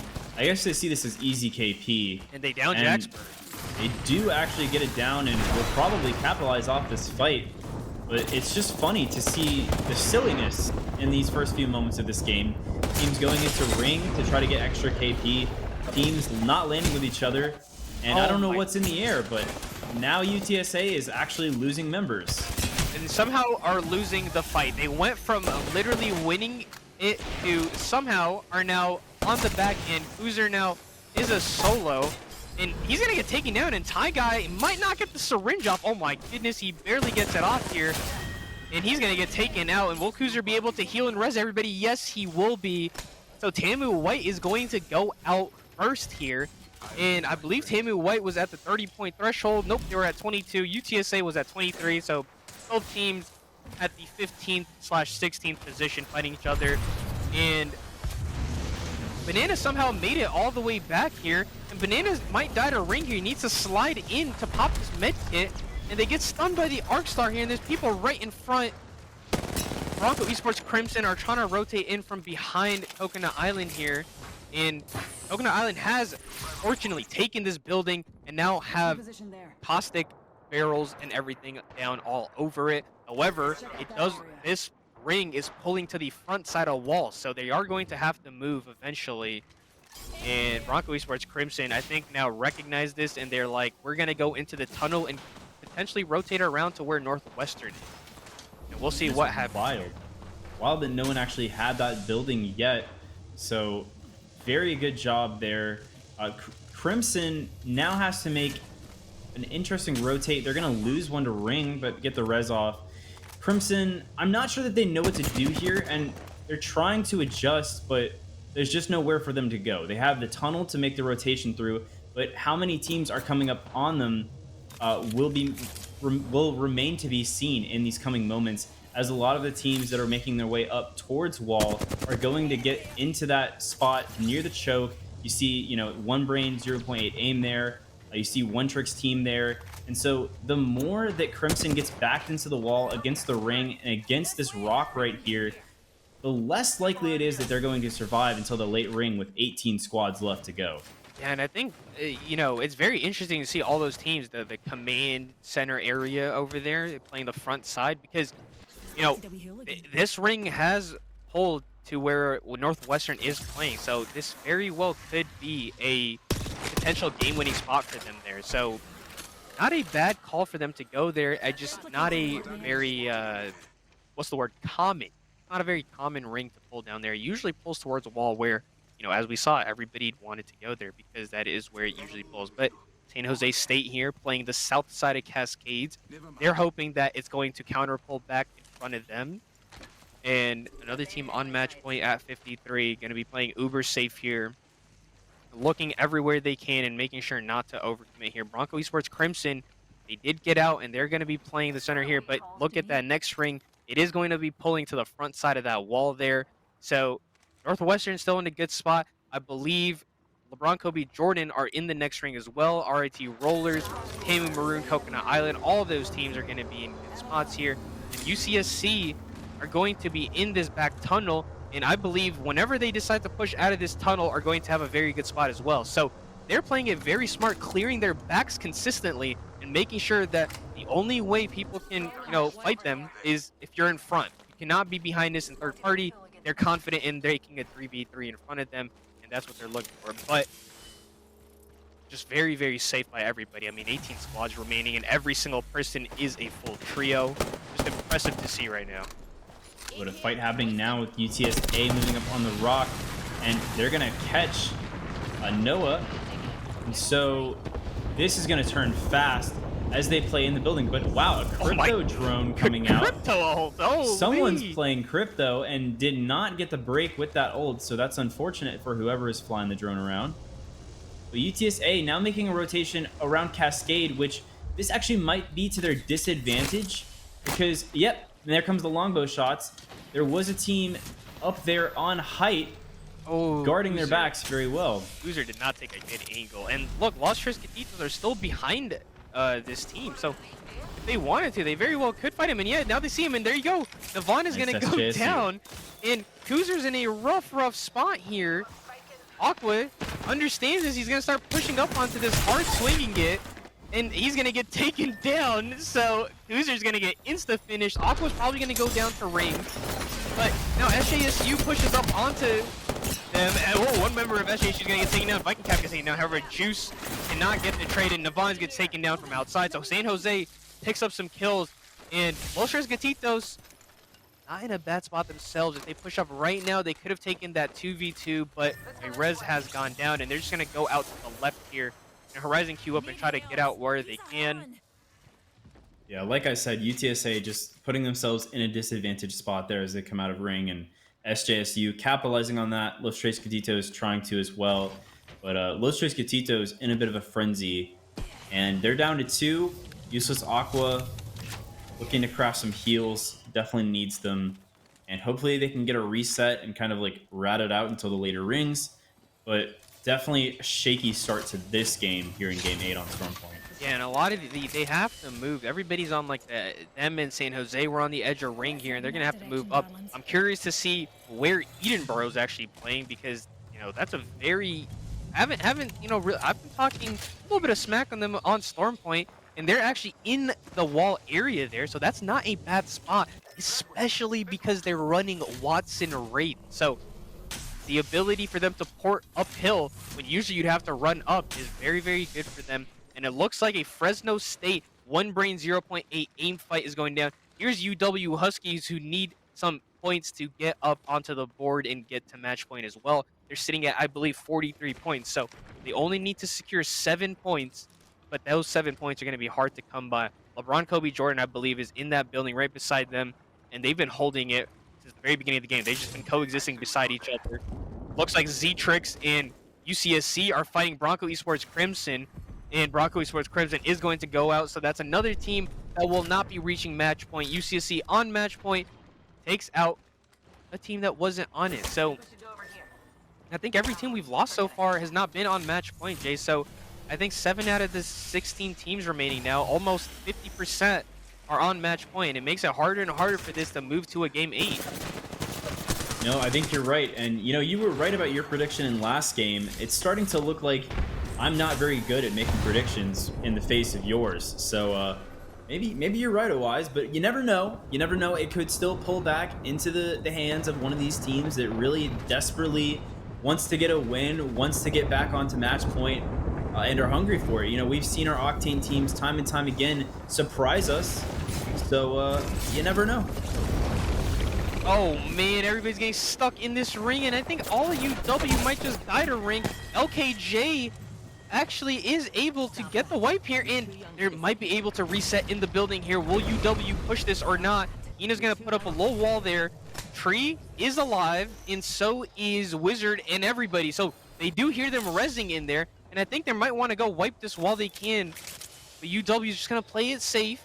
They've gotten 1 kill. They've gotten a placement point as well, so they only need 5 more points now, I believe.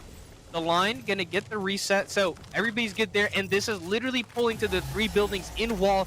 San Jose State is playing the bridge in the middle of all of those teams. And now UW is gonna start pushing up onto LeBron Kobe Jordan. I believe this fight will really determine which one of these teams is able to get onto match point. However, they're getting looked at with a triple take from the far back side, and they're in a rough spot here. And it looks like both of these teams are probably just going to eliminate each other, and neither of these teams are on match point. So it's 2 more teams that aren't on match point going to go down there. And they Fresno only State have as well. 40 seconds too. And Fresno State low as well. This is about to be chaotic. Everyone who's not in the ring trudging up that hill to then make it towards wall. It's going to be really chaotic and messy, and I think we're going to see a lot of duos and solos come out of that. And look at all the names around right now. In front of you, you see UCSC, who are a match point team. The team we're watching right now, Coconut Island, a match point team. The team underneath them is Tamu Maroon, a match point team. The team across them, MMBU, a match point team. And a team in the building to the left, a match point team in GSTU. And who's on the bridge in the center of it all? San Jose State, a match point team. We have 6 match point teams, 6 of the 7 teams, all in ring right now. Here goes Fresno State. Oh my goodness, they almost just walked up onto them. And they're just gonna play behind and try to hold Northwestern out. This is about to be absolutely insane, and all 7 teams are still alive. Northwestern is gonna be fighting Fresno State here. Missouri are gonna take a lot of damage. The bank ult is gonna come out, and they're trying to just stay alive where they can. YZ is the player on Crypto there, so that we don't know who our Crypto player was. And Trev Michi gonna just walk in here as a rat and sit down in this little corner here. UW as well now rotating in, and they might fight the ones with thumbs here, and they're gonna get Horizon ulted. Honky Donk's gonna hit the Q right now. Gonna slide into ring, throw Treeman right beside him. He had to reload. The power's gonna get pulled out though, and the wipe is gonna come through. Jukebox gets taken out. So we have 11 teams remaining. RIT Rollers here, going to take out potentially Fresno State. Fresno State just left that 1 member left, and Azure is going to get taken out. So Fresno State or RIT Rollers now in a rough spot, getting looked at by Oof. UCSC, and they look like they're going to be taken out. And yes, they will be. And Trev Michi is just a solo left. So I think we have one trio left that has the ability to win, and seven of the match point teams are still all alive. Yep. Yeah, it's looking more and more like this will be our final match here today, as the teams that really needed to throw the match point teams out of the water did not do it. And so as we head into it, 9 squads left, 30 seconds left until ring 5 closes, and we are at wall. And this wall pull is insane. Not a single building pull. in the very corner of Tamu Maroon's building and Coconut Island's roof is in All the this very open corner. space. But yeah, this is gonna be quite the ring here.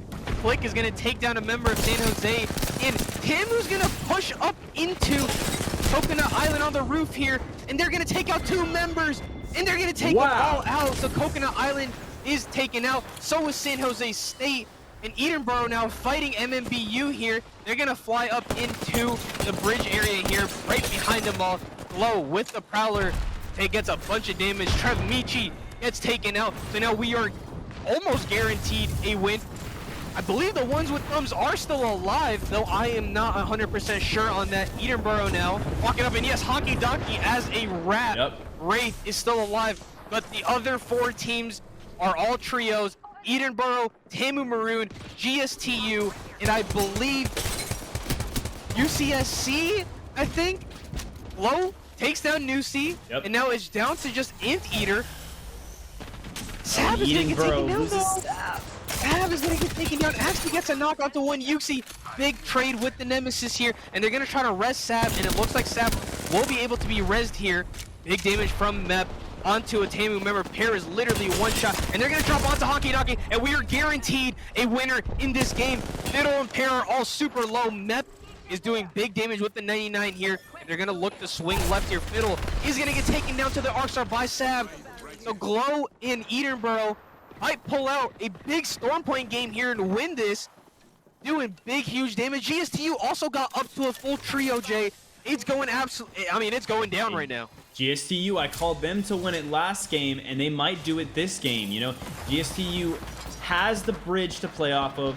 They've got red and a purple. Nusi taking big damage there, unfortunately, but if they can manage to hold that side of the bridge for as long as possible and take out Edenboro, this is going to be good for them. But Dash almost taking fire there, and the Wildfires as well. And Tamu looking like more and more they're inching towards defeat in this last game. Yeah, Tamu has lost a member, and so has GSTU. And now this is literally Glow and Edenboro are on top of the bridge. UCSC is at the bottom, at the ramp, and GSTU has gotten a res off and are at the very, very bottom. So 3 teams remaining now. Tamu Maroon is fully out, and we are getting a straight 3v3. UCSC versus GSTU versus Edenboro. Who is going to come out on top here? Glow and a cat wall has been put up by Sab here. Yuxi comes out the queue here. You're going to look at Mep and Z-Trix with the Nemesis. Big damage here, and they're at the very edge of ring, and they're going to have to move out. Edenboro's in a very favorable position here, but they get on the other side of the wall. Mep is going to slide down to the left here. That ring is pulling in, and it's going to cause huge damage to Z-Trix too. The Wildfires are in a bad spot. They need to get a shield swap and heal up. They're going to set down the Seer ult, but then Mep goes down. Z-Trix so low, and this is where Wildfire's probably going out. GSTU though at the very bottom, but Anteater swung out too far. He's gonna get the shield swap, so they're gonna be good. This is gonna come down to, I believe, in Edenboro versus GSTU 3v3, but no! Yuxi's gonna drop down and take one out. Anteater throws his ult down. Nusi's still alive, and it's a 2v2 between Edenboro and GSTU. One knock comes out, another knock may come out here. No, Nusi's gonna go down. Anteater's looking for the swap, and he's not gonna get in. Edenboro, after all that, first team on match point are gonna come out. Game 8, pull out the Storm Point dub. They said, hey, it's not World's Edge. It doesn't matter. We are going to take the dub. Edinburgh, congratulations to them for winning. Oh my goodness, that was an absolute insane final game with every single team in that final ring, Jay. Congratulations, Edinburgh. They are your Summer League champions. Wow. What an amazing job by them. You know, we can say it again time and time. Plot armor, the story writes itself. Edinburgh just taking the W time and time again. They won Summer League, they won Spring League. You know, who's to say they don't win Fall League? Edinburgh putting up huge amount of numbers. It has been a wonderful day of play, and they were the first team on match point, and also the team taking that W. Yeah, absolutely insane. What a game. I am so happy, like, just to see it all play out like that. Like, I would have been, a little bit disappointed if it was like we had, only one of the match point teams there and and they ended up winning. But that was literally 7 of the last 8 teams remaining were match point teams. So they were showing why they were on match point. Every team in that final ring 5 pull it out. Congratulations Edinburgh on winning that game. And oh man, I mean, I already want to go back and watch everything because that was just Right? so much to learn from and so much entertainment. Yeah, and GSTU also, I got to hand it to them, doing a fantastic job in that final ring in all our games today. You know, being super consistent in their level of play. Same for TAMU Maroon, putting up huge numbers. Just couldn't get the job done in that last game. You know, and like we said before, Storm Point shakes up everything. These teams, it's a lot harder to get a rotation plan like you have on World's Edge. As perfect as it would be on World's Edge on Storm Point, it's a lot harder when the ring pulls up towards the northern part of the map or when it pulls down to the beaches to make a cleaner rotation. And so a lot of these teams just getting caught in field rotations. They're trying to trudge up a hill and they've got 3 teams looking down there at their backs. Or just like a ring like that where whoever controls the bridge in the end inevitably wins. And Edinburgh did it.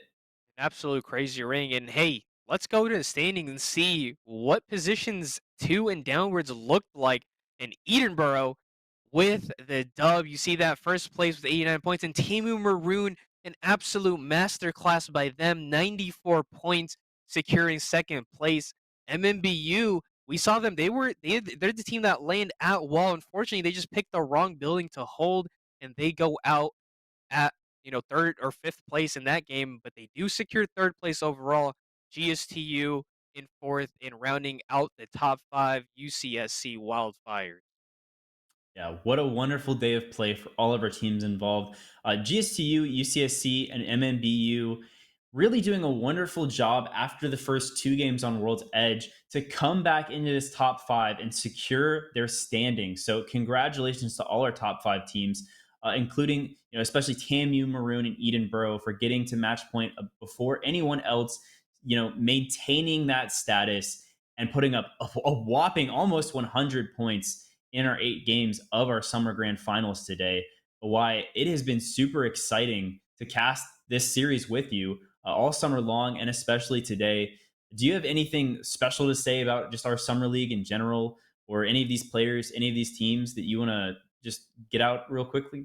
I mean, honestly, with the culmination being this finals and having this many teams on match point and 8 games deep, I am so excited to see what fall and just the next year of school play is going to look like. I mean, every single team impressed me there, and we had newcomers. Shout out San Jose, Fresno, the ones with thumbs. We had a lot of new schools come in, and we hope that they're going to be mainstays and be showcased in more competition in the future.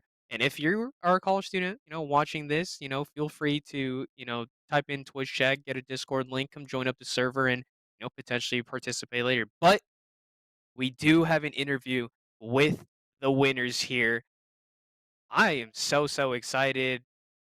Hello, how are you doing? How are you feeling? Good, good, bro. And this I is I Glow, feel good. everyone. Glow, how are you feeling Yeah, after that win? dude, I feel so good. I told my team we saw the ring. I said we need to go to the north side. We need to go from wall down. We can't go from Cascade and move up. We need to go top down. The ring started pulling. I said this it's going right to the bridge. Lo and behold, right on the bridge, we have God spot, and yeah, the stars aligned. It was great. They truly did. Yeah. So what was your like team's game plan for all of today? You know, from game one, winning game one, all the way to the eighth game. Did you guys have any sort of game plan for World's Edge or Storm Point, or was it sort of just we're going to play our best and go with it improvisationally? We had a plan to get to 50 as fast as possible. We opened the day with an 18 kill first place. That put us to like 40 right off the rip with our 10 bonus points. And then we just wanted to hit 50 and then just int as many teams as we could that were close to getting into match point to try and give us the better edge to, be able to take advantage of the 4 game minimum. We couldn't really execute that. And then we had a rough little patch from the third and fourth World's Edge and first Storm Point, and we did not have any good games at all. You could see our points; we didn't climb at all. And then yeah, something just clicked in that last game. It just everything was firing. We got God loot, everything. It was just the stars aligned in that last game. Yeah, and honestly, I mean, I'm super excited to see what, the fall's gonna look like. You guys are the two-time now, winning in spring and now winning Two in times, summer, so yeah. congratulations on that. I had a question Thank you, about sir. how were your what were your feelings, going into game 8? It's a very grueling day. You've already played 7 games, and after being on match point for 3 games, how do you feel going into that game 8? What's the way to mentally reset and, just lock in? Man, I told my team, and it wasn't just me; it was Sab too. He told us, we've already gone through 7 games. What's another one? Sab said I can go for 10 more if we need to. Everyone's mental. We just, no mental boom. We were all just reset. We felt fresh from all the games because we had 3 stinkers in a row. So we were, everyone got their water, took a piss. We were all just chilling. And then we said, fuck it. We already won spring. Why can't we just do it for the summer too? And lo and behold, there we go, back to back. Oh, we love the mentality, Glow. Thank you for talking with us here. And congratulations again, two-time champions, summer and spring. You guys are insane. We love watching Edinburgh play. And we'll see you again in the fall. But thanks for the interview with us, Thank you, sir. You guys have a good one too. too. Yeah, it has been a wonderful day of collegiate play here for Apex Legends. I'm 704 Not Found, also known as Jay. Wyatt, thanks again for casting with me on this. This has been a wonderful season of Summer League. Oh, And yeah. any closing thoughts you have? I mean, I just want to first, give a shout out to Glow for being the kill leader throughout the entire tournament and then coming out today and then showing that he can get kills and win. So, pulling off another big dub with Edinburgh, but also big shout out to you, Jay, and to Preston, Jason, and Caden for helping us run everything. They've been absolute goats on, the backside on production, admin, everything like that. And I mean, we hope that, me and Jay have brought you guys, the viewers, some entertainment in, watching our collegiate streams. And, the competition is only going to get better from here on out. And I'm excited to see everything that we have cooked up for you guys coming up in the fall. Same here. Yeah, Glow, truly glowing there. Edinburgh, congratulations again. And like you said, we just look to the fall with excitement. It's been an exciting summer league, and we'll catch you guys next time in the fall. I'm 704, joined by OY, signing out for Octane Collegiate.